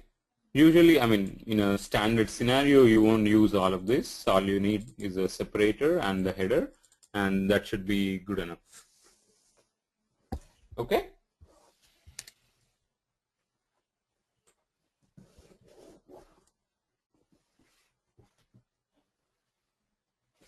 And similar to read.table, you have some specialized functions called read.csv here, okay, where the default delimiter is assumed to be a comma. Okay, that's why it's a comma separated example.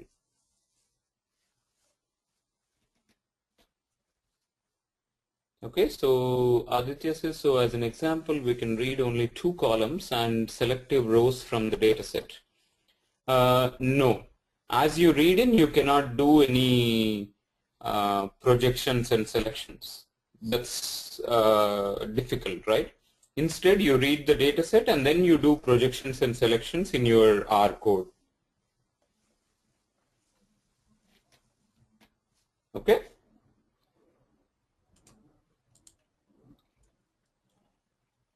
So here there is a function, a file called dclust.csv, and it has a header, and probably the delimiter is comma because probably it's a CSV file, and I can read it that way. My data is equal to read.table and provide all this information. Or you can even say read.csv here, and by default it will assume the separator to be comma. Okay? And you read it and you get the table as an output.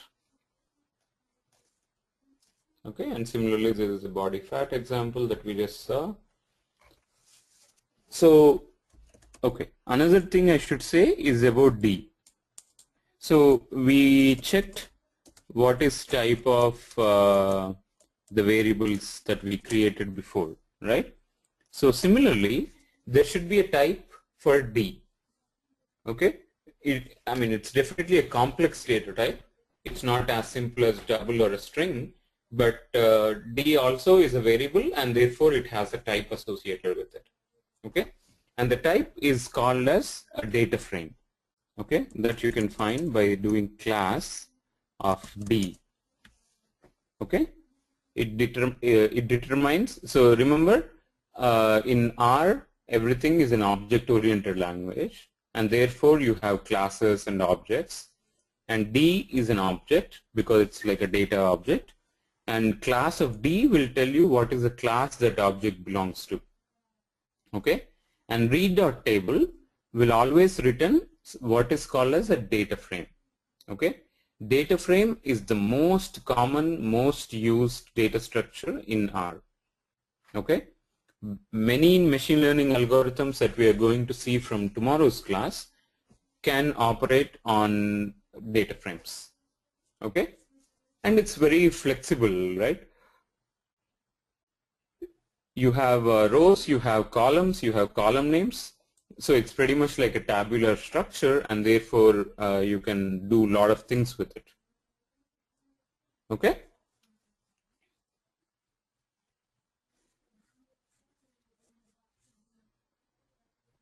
And on a data frame, you can do something called as summary of D. Oh, okay. Before that, you can check the size of D.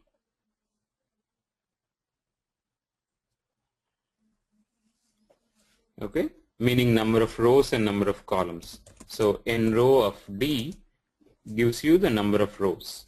N col of D will give you number of columns, and so on. Okay?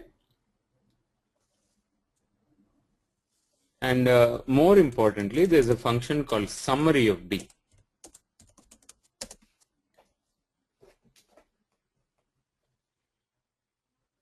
Oh, I didn't read the D properly.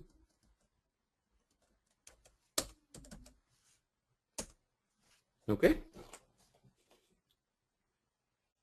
So what does that summary gives you is, this is a very, very important function, especially let's assume you are working on a data science problem and you are given a data set.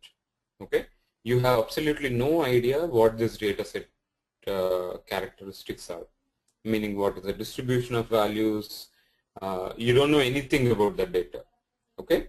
So in those cases, the first thing that you would do is compute various descriptive statistics like minimum, maximum, average, standard deviation, those kind of things. Because those kind of statistics will tell you what is the distribution of your data. So you can roughly get some intuition behind each of those columns. Okay, and that is obtained by this summary call. So as you can see, summary will give you for every column. So since we have 4 columns, we see 4 sections of output here.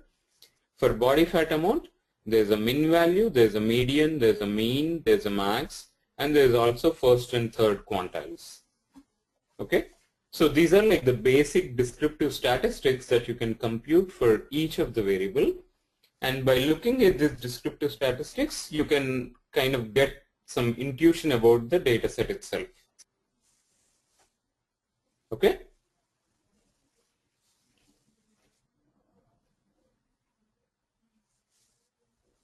Any questions? So Patanjali says type of D. So previously we did type and now we did class. So he's obviously curious and nicely tried type of D. Huh? Oh, sorry. Type of D and class of D. Okay. Type of D is a list because list is a fundamental data structure and data frame is just a subclass of that list. We'll see the lists later on, but for now just know that data frame is a type of list. Okay, it's like the superclass subclass relation.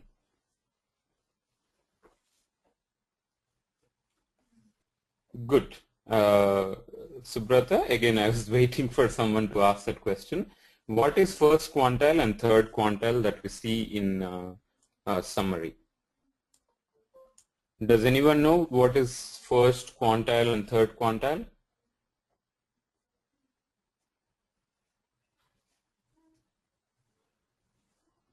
Yes, from statistics, quantile from statistics, yes.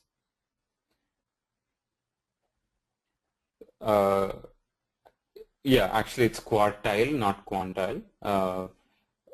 Right. Multiple of you already says that's correct. So first quartile is a 25th percentile value and third quartile is a 75th percentile value, and median, which is in the middle, is the 50th percentile, okay, or the second quartile. So I mean, for those who are not familiar, just to give a very quick. So if you plot your data, you can kind of construct like a distribution, right? Like that. Now, obviously, the mean is here, the middle average value, okay? 25th percentile is somewhere here, okay? So this is 25th. So that means 25% of the values are here in this range. And then 50 percentile, which is the median, will be again somewhere here, and 75 percentile is here, right? So this is a first quartile, second quartile, third quartile. So what this is third quartile means, it's 75 percentile. That means 75% of your data is below this line.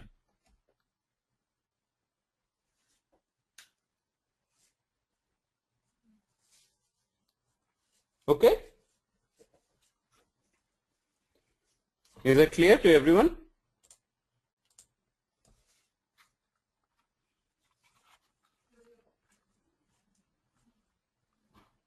Okay, great.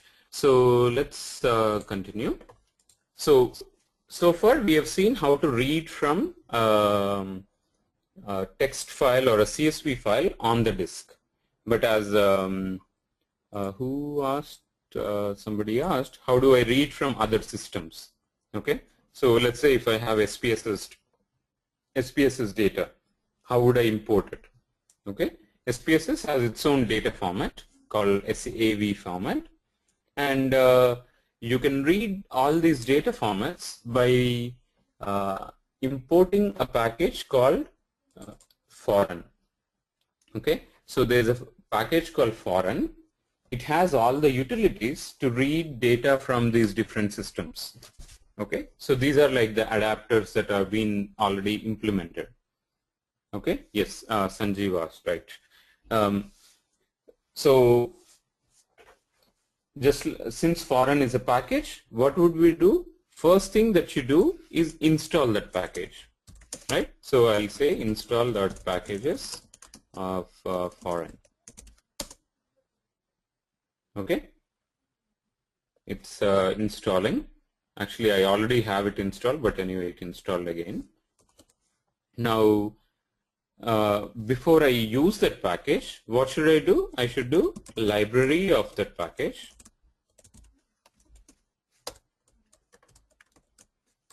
Okay, and that will load the package. Okay, so it loaded and just complained about some different version numbers. Okay, now once I load it, I can use the functions that are present in that particular package. Okay, how would I know the function names? I can go to this packages view, and where is foreign? Yeah, foreign is here. So if I click on that foreign package name here, I get the list of all the list of all the functions. Okay, so read.arff. It's basically reading ARFF format. That's a standard format that's used in other tool called Weka. And there's a DBF format, there's a Strata binary format, Octave format, SPSS format, and ARFF, DBF again writing. And also there's something for Excel as well. Okay, so just like read.table, you simply say read.spss. Okay, and pass in the SPSS data frame, SPSS data set, and then you get the result data into a variable. Okay, and similarly you can read DTA files, you can read Excel files, and so on. Okay, so you simply have to invoke an appropriate read method for reading these different file formats. Okay.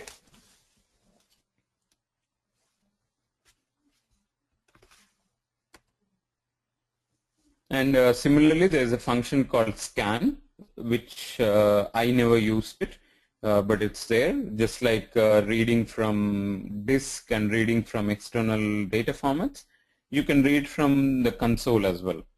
Okay, like scanf in C. So you can say scan, and then you keep entering the values into your console, and then they are all read into a array.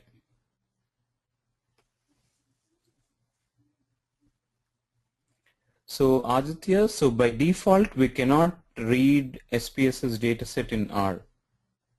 By default you mean without installing the package?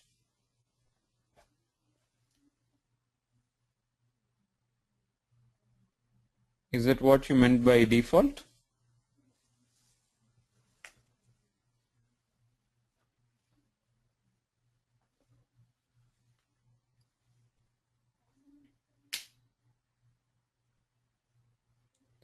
Yes, absolutely. We do have to install the foreign package to do so, right? Because these are not the basic utilities that comes automatically. They are all implemented by some folks sometime and packaged it into these different packages, and you are simply reusing those packages.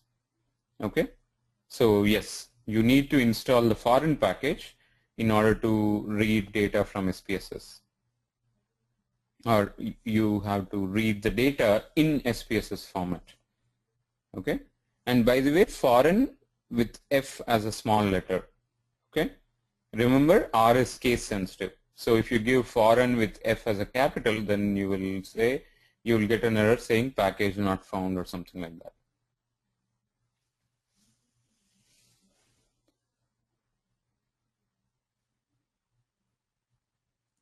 Absolutely. So Swapan summarized very nicely, which is package is a set of functions we call from outside.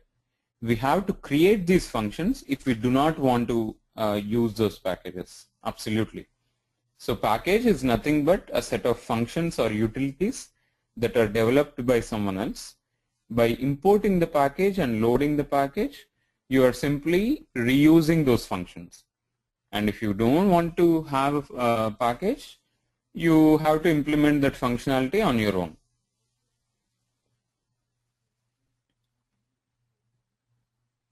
Okay, good.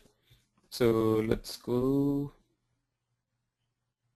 Yeah, it is possible to input data directly from console using which function? Scan, input, concatenate, and write. Obviously scan,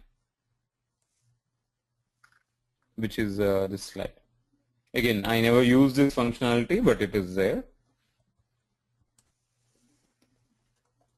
And there's also a table structure, just like data frame, there's also table. We'll come to this later. For now, it's not really required. So once you import the data, obviously you want to do some processing, right? So there are a lot of functionalities for processing as well. Let's quickly look at them.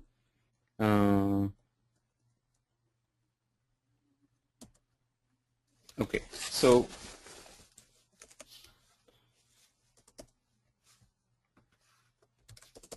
we have D, right? So D is a data set, or that is represented in the form of a data frame, and the number of columns in this data frame are 4, right? Body fat amount, tricep thickness, thigh circumference, and mid-arm circumference. And there are 20 data records, okay? Now, just like we indexed into an array, we can index into the data frame as well, okay? At a very simplistic sense, I can say D of 1, 1, okay? So I get the value from first row and the first column. So this is almost like indexing a matrix, right? And similarly, I can say D of 5, 4, okay? Fifth row, fourth column, 12.9,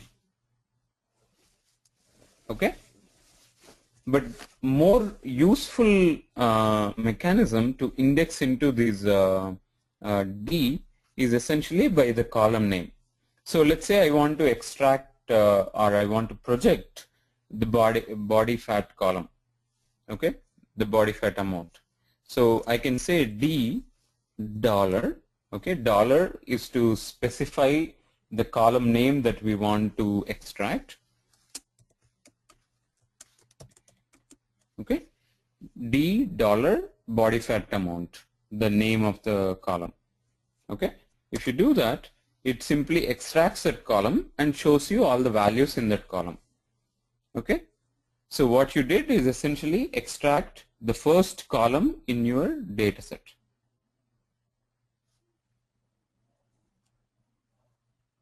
Okay, is everyone following?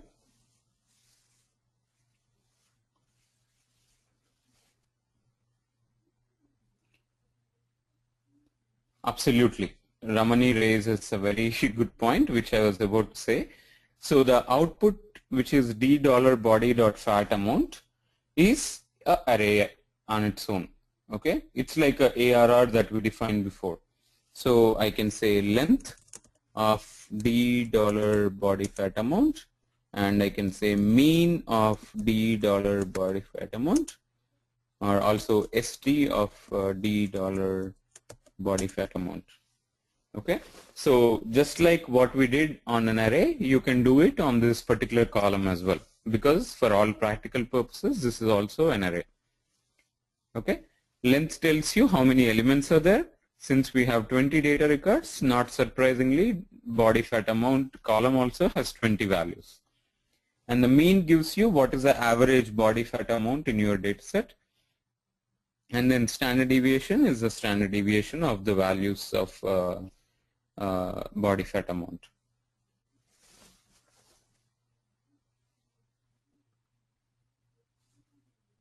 Okay, why it is not displaying a column? So since it's an array, it just thinks of it as an array and then outputs an array.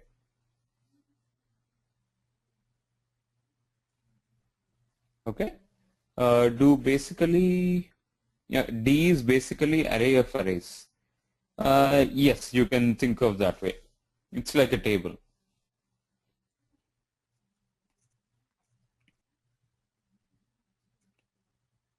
Okay, will all the functions of R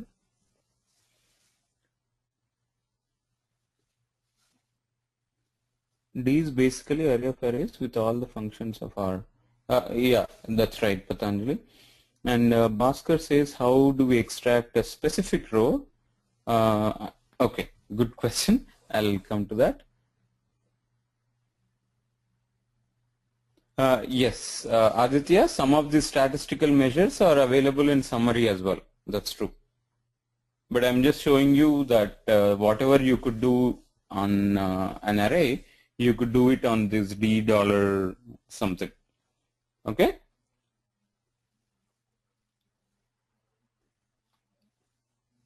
So these dollar based indexing worked for different columns, right? But as Bhaskar asked, how do I extract a row? Okay, we said D of 1 comma 1 gives me first row, first value, first column. Okay, but how would I get the row in itself? So what would I do? I would do D of 1 comma, and that's it. I do not specify anything in the column dimension. Okay, so this is essentially 2 dimensions, right? The row dimension and the column dimension. So here I am specifying row dimension to be 1 and do nothing. Then I get the complete first row. Okay, so by not providing any value, what we mean is get all the values. Okay, so this is exactly same as what Swapan was suggesting here, which is D of 1 comma C of 1 colon 4.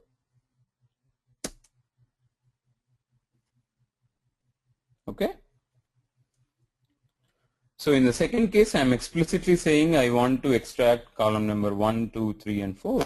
But in the first case, I don't care how many columns are there. I just want to extract everything. Okay. So similarly, I can get some 10th row. Okay.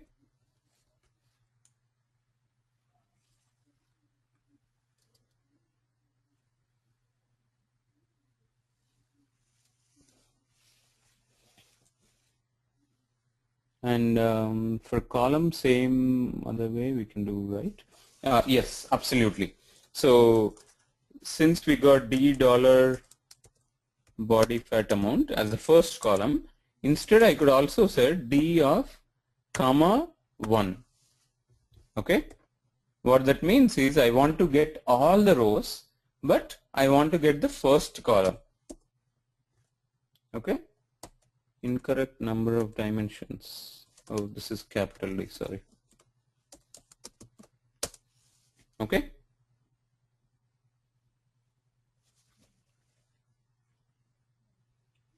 So these are all just different ways of indexing into the data frame.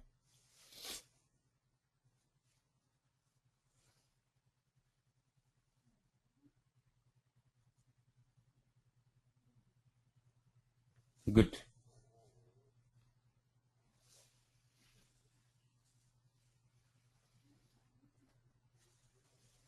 Okay, so Subrata says data frame class is a collection of all data types. You can think of data frame as a table, essentially. What is a table? In a database sense, data table is a bunch of columns with associated column names, which is exactly what a data frame is also. Okay? So it's pretty much like a matrix, except that you have row names and column names. The default column names are V1, V2, V3, and the default row names are essentially the sequence number 1, 2, 3, 4.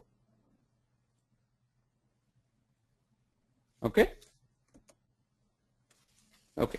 So let's go here and quickly see what are all things that are here. Oh yeah, there's names command.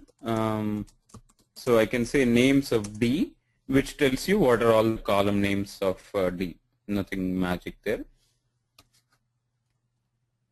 Oh, by the way, when you are in RStudio, you can do one cool thing, D dollar, and as when I type tab, I get auto completion, like you do it in Eclipse and other things, I can get all the list of column names. Okay. For doing this, I type tab like autocomplete, and then I can select whatever I want. Okay.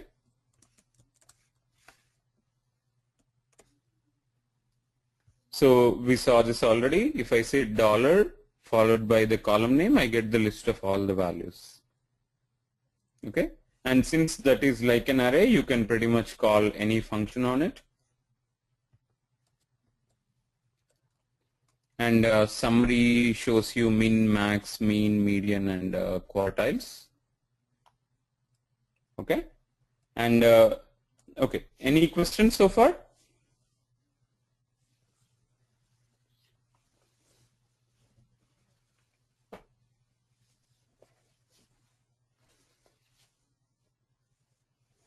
Okay, so let's go further quickly. So we also said R can do a lot of plotting, right?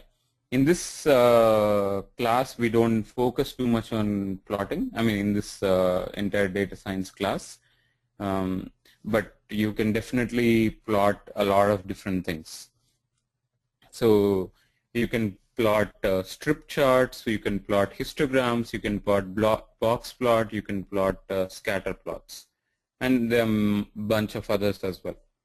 Okay. So strip chart is simply just the values in a neat sorted order. There's a function called strip chart. Okay. So there's a histogram. I'm sure you guys know what histogram is. It's essentially just the frequency of individual values in the data. Okay, it just shows you the distribution of values across the entire data. Okay, and similarly, box plot is something that is commonly used in doing correlation analysis and stuff like that. Again, there's a function called box plot here, and you simply pass the set of values, and if those values are coming from a column in the attribute, column in the data frame, you do something like this.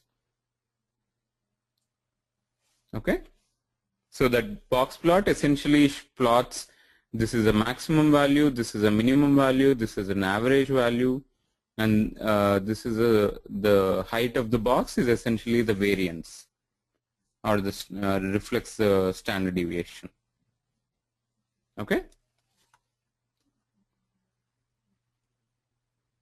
How does that help? It exactly help in visualizing the distribution, right? This is min, this is max, this is a median. So by looking at this, I can tell that oh, the most values are kind of skewed to the left side. Okay, that means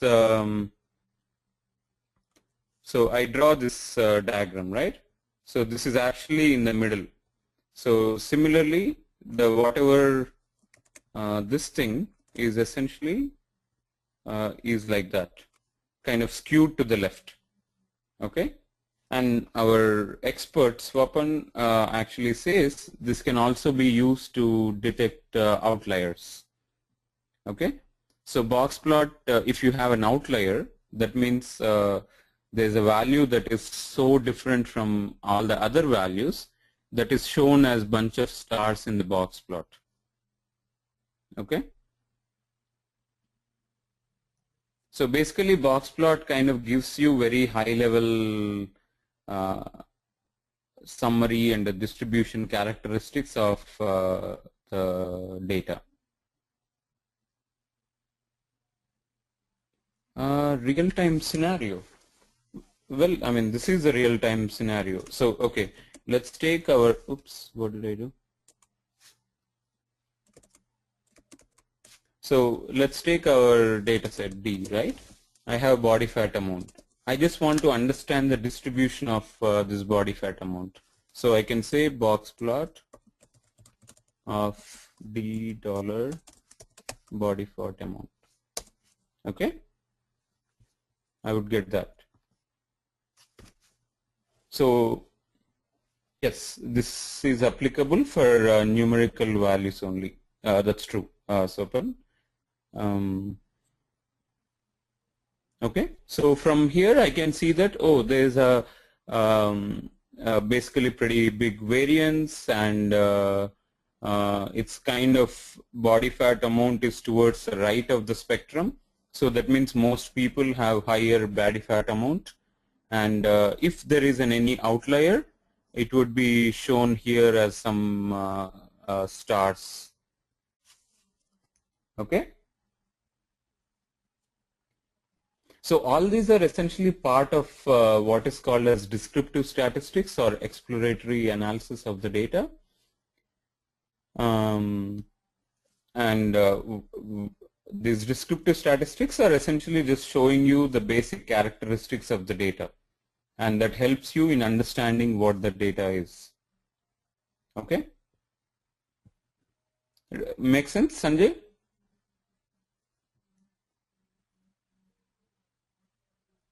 Okay, good. So Arun, can we see the chart outside RStudio like executing a script? Absolutely.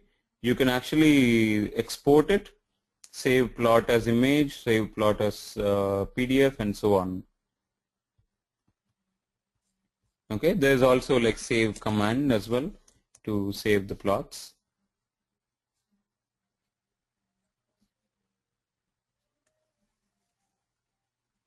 With any other reporting tool, we could get these details done, like plot graph accordingly. So what? Sure. Yeah, there are many plotting softwares, Excel, blah blah blah. But the nice thing about it in R is that first of all, it supports wide variety of plots, which you can again say there are many other tools. But nice thing is that one single environment is giving you all this functionality. Okay, so that way you can just write one R script starting from loading, data pre-processing, calling machine learning, and plotting, and then you got your result. Okay, as opposed to if you want to use Excel for plotting, for example, what would I do? I store all this data, whatever I compute from my machine learning algorithm, I save it into an Excel file or a CSV file, and then open up Excel and then plot it, right? But having this unified environment, you can do everything in the same place. Okay, so Patanjali, again, as he's curious, he tried box plot of D, and he asked me to try as well, and I'll try. Okay, so as you can see, this gives you box plots for every column. Actually, this is also interesting, right? It shows you the overall distribution of all the values, and you can see where each one is in this entire spectrum.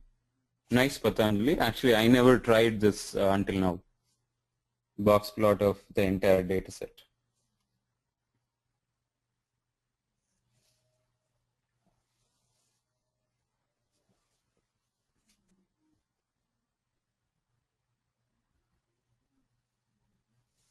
Okay. Tenraj, yes, we will get there. Statistical functions for doing regression, classification, and other things. That's the entire class is about. I mean, entire our data science modules are about. From next class onwards, we'll start looking at algorithms, and then how do we learn the theory behind the algorithms, and then how do we execute in R. Okay. So this is all like just to get you familiar with R and data pre-processing and other things.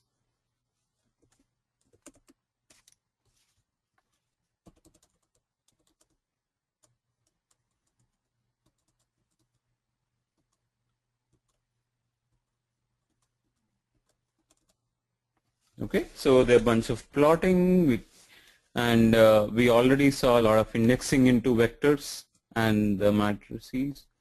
Oh,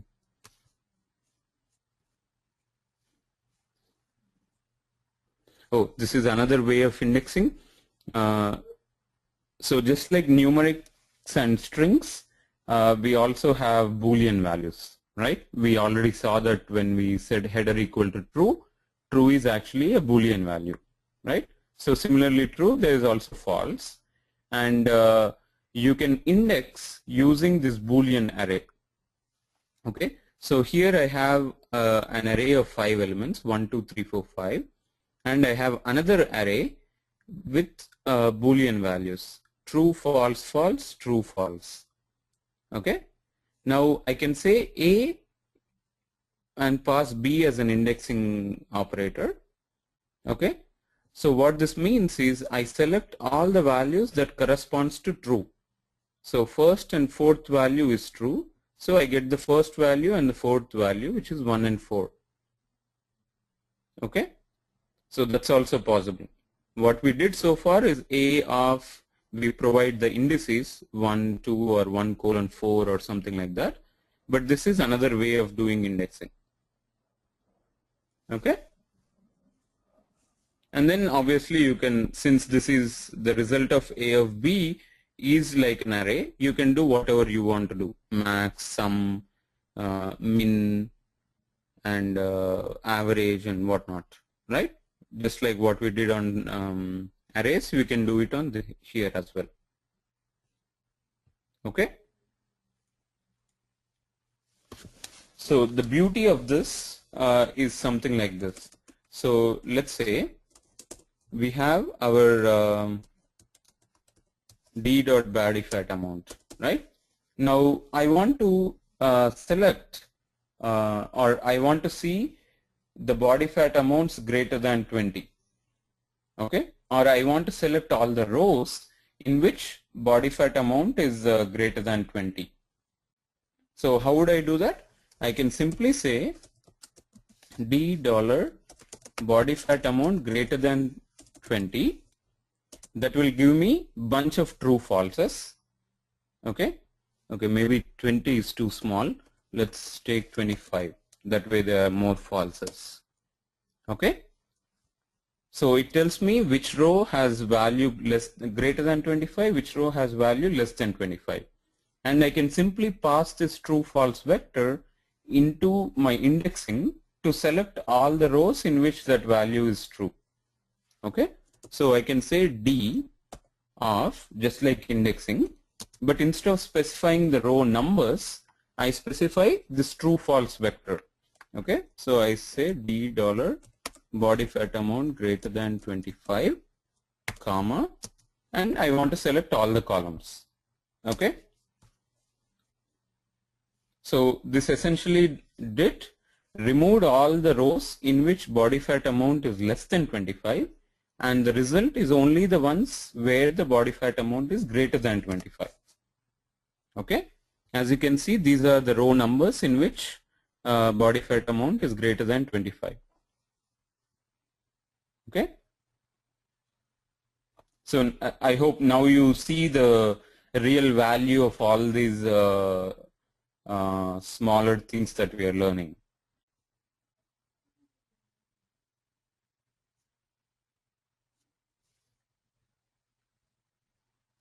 Okay,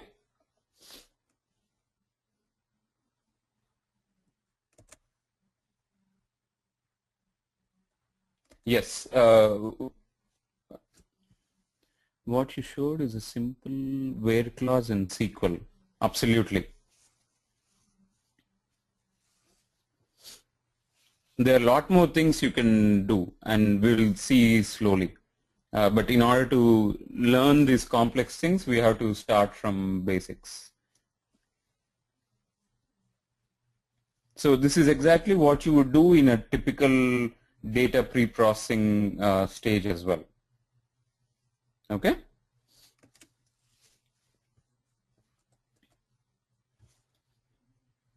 So this is just about missing values. So yesterday we talked about missing values, right? Like for example, when you're collecting data for salary, or when Aditya goes to his market research and does surveys, not every people answers all the questions. So there are a lot of missing values in your data. How would you represent those missing values? Okay, NA is the way in which missing values are represented in R. Okay, so if I have an array containing 1, 2, 3, 4 and NA, then that means fifth value is missing. I don't know the value of it. Okay, and there are many ways in which you can deal with missing values. For now we'll skip that discussion, but there are a lot of things that you can do with missing values in R. Okay.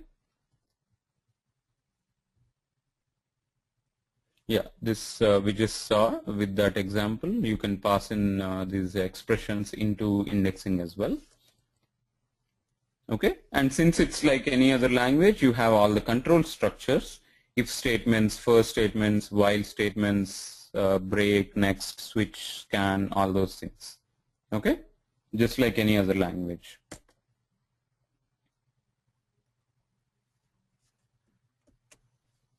Type of NA. Nice, never tried. Let's see. Okay, it's logical, makes sense, like Boolean. Nice, good. We have a lot of curious students. That's good.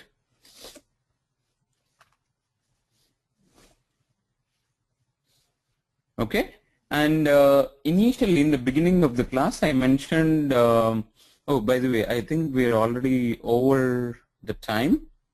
Are you guys okay spending maybe 10 more minutes? And then probably if somebody wants to volunteer, we can do the usual thing that we did yesterday, which is talk about someone's work experience or the data science related problems. Okay, actually let's see if I can. Let's actually continue all this in the next class. Maybe first half an hour I can go over these R basics because I think there are a lot more to say about these things.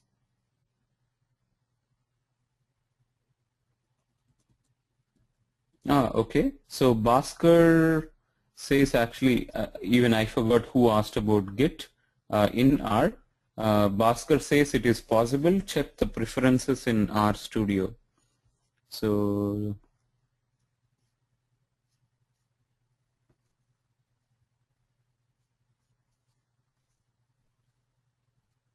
code editing layout. Oh yeah, here Git and SVN. Cool. Thank you, Bhaskar.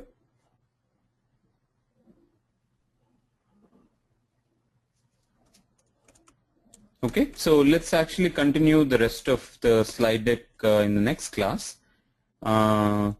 So does anyone want to volunteer for today to describe I don't know, what sorts of data science related problems that you encounter or anything that you want to share with the rest of the class which is interesting about your domain and stuff?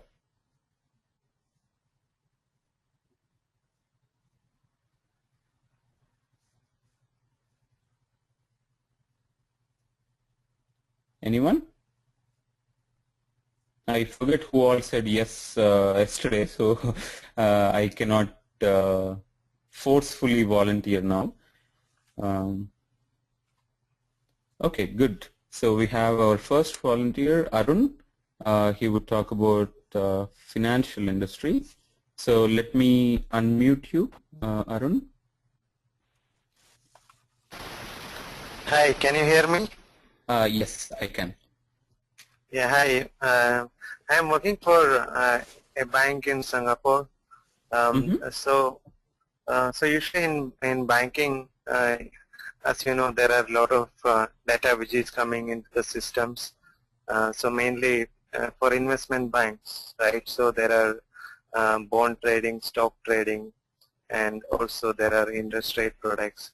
So these different systems, they have their own booking systems, So the trades will be stored in databases, and some of them will be in the XML files, and text files, and all those. So the most common problem is that the data will not be available in any of the common sources for reporting purpose. So now in most of the banks, they are going for these technologies like big data and Hadoop. So mainly it is going to consolidate all the information from different system and keep it in a centralized place. Absolutely. So yeah, so in our company as well, so we are going for Hadoop-based technologies where we store all the data in Hadoop, and this is mainly for storing all the trades, as I mentioned, different type of trade, stocks, bonds, interest rates, swaps, and all those. So then there are two things, two advantages of storing it. First is that we'll be able to generate the end of the day reports for different systems. Then second thing is that we can do a lot of risk analysis, and usually the banks does a lot of risk analysis called VAR, that is value at risk at the end of the day, so that for the collateral calls and all those they. And what tools do you use to do these kind of risk analysis? I'm not really sure, because this is done at a different department. So our purpose is mostly like consolidating the data across, and the rest of the teams, they will have access to the centralized repository.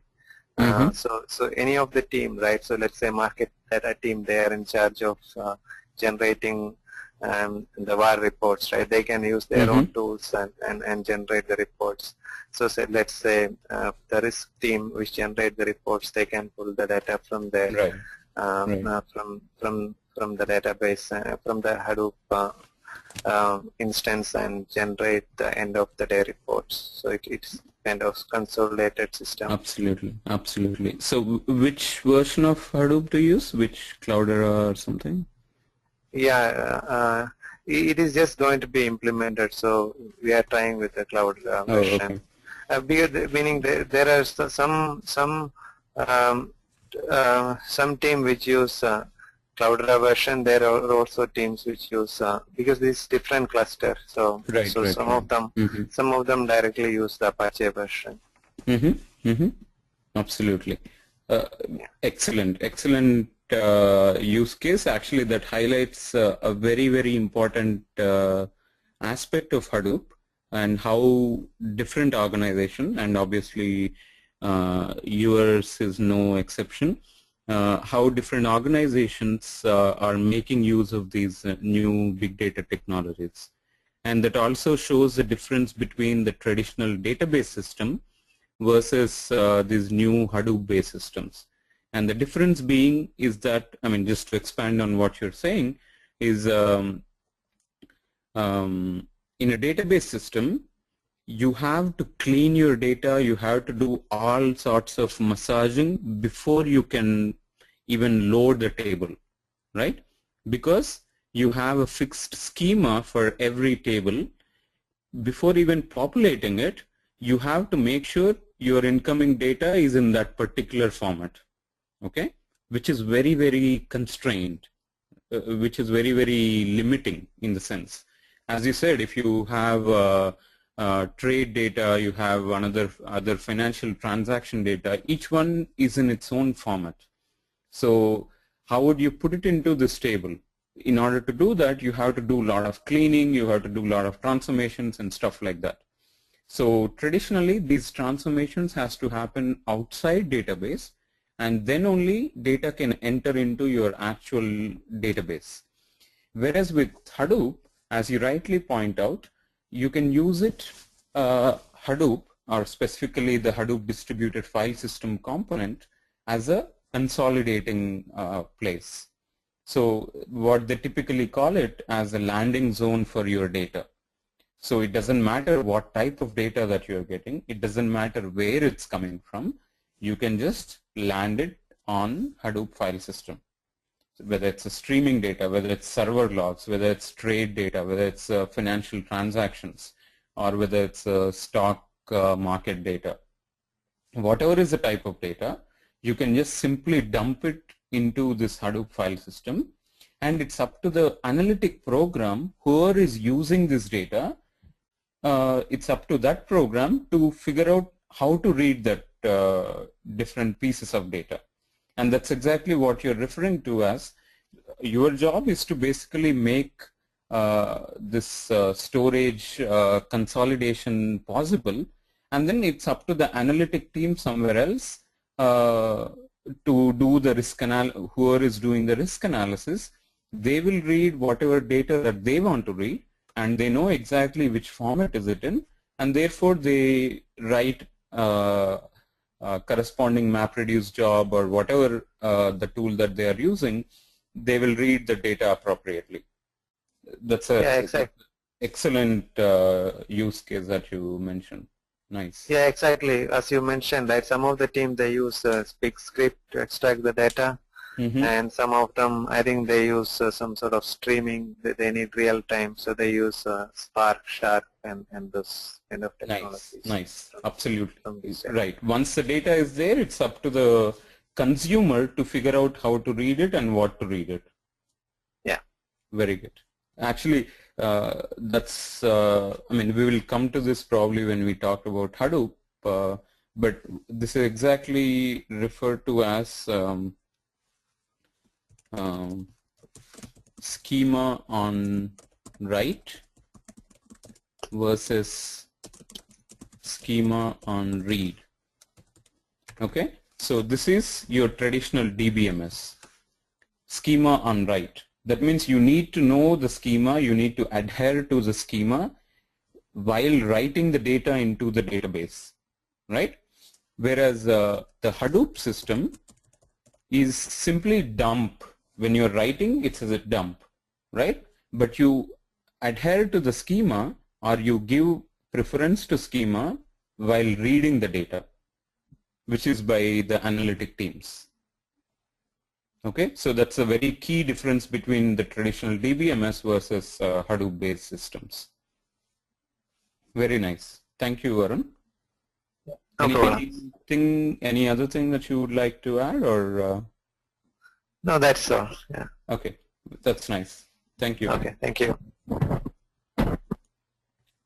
So Sanjeev, I think that answers your question as well, right? So his question is, Hadoop is to store data or to process data? It's actually both.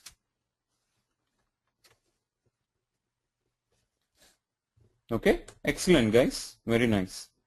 So any other questions about, I mean, to Arun or about R that we learned today?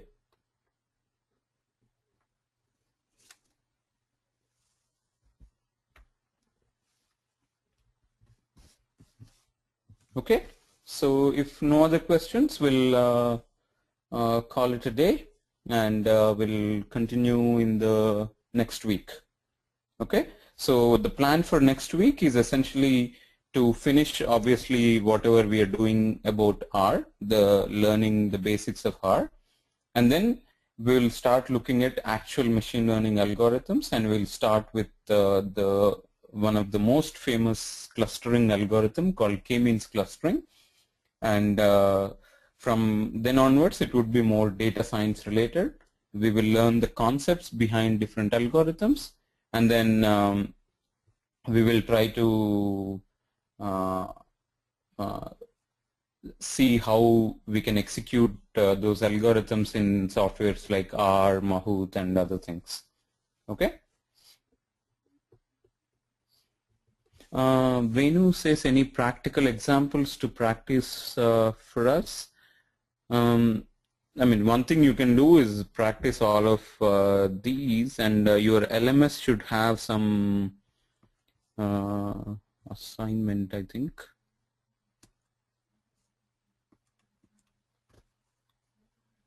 Okay, there's some quiz and there's some sample data sets. You can play with those.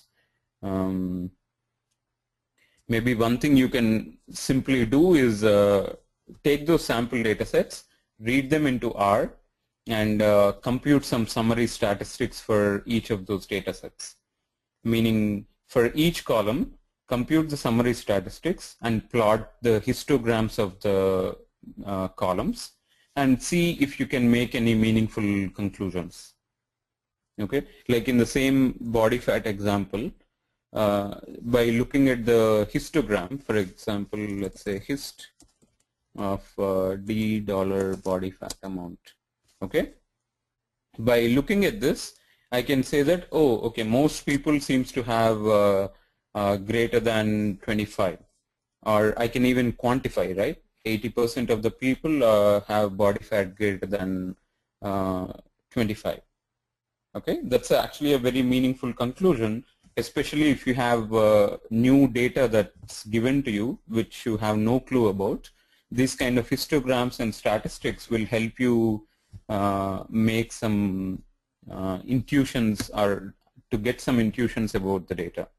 Okay, so you can do something like that on the data sets that you have on the LMS website.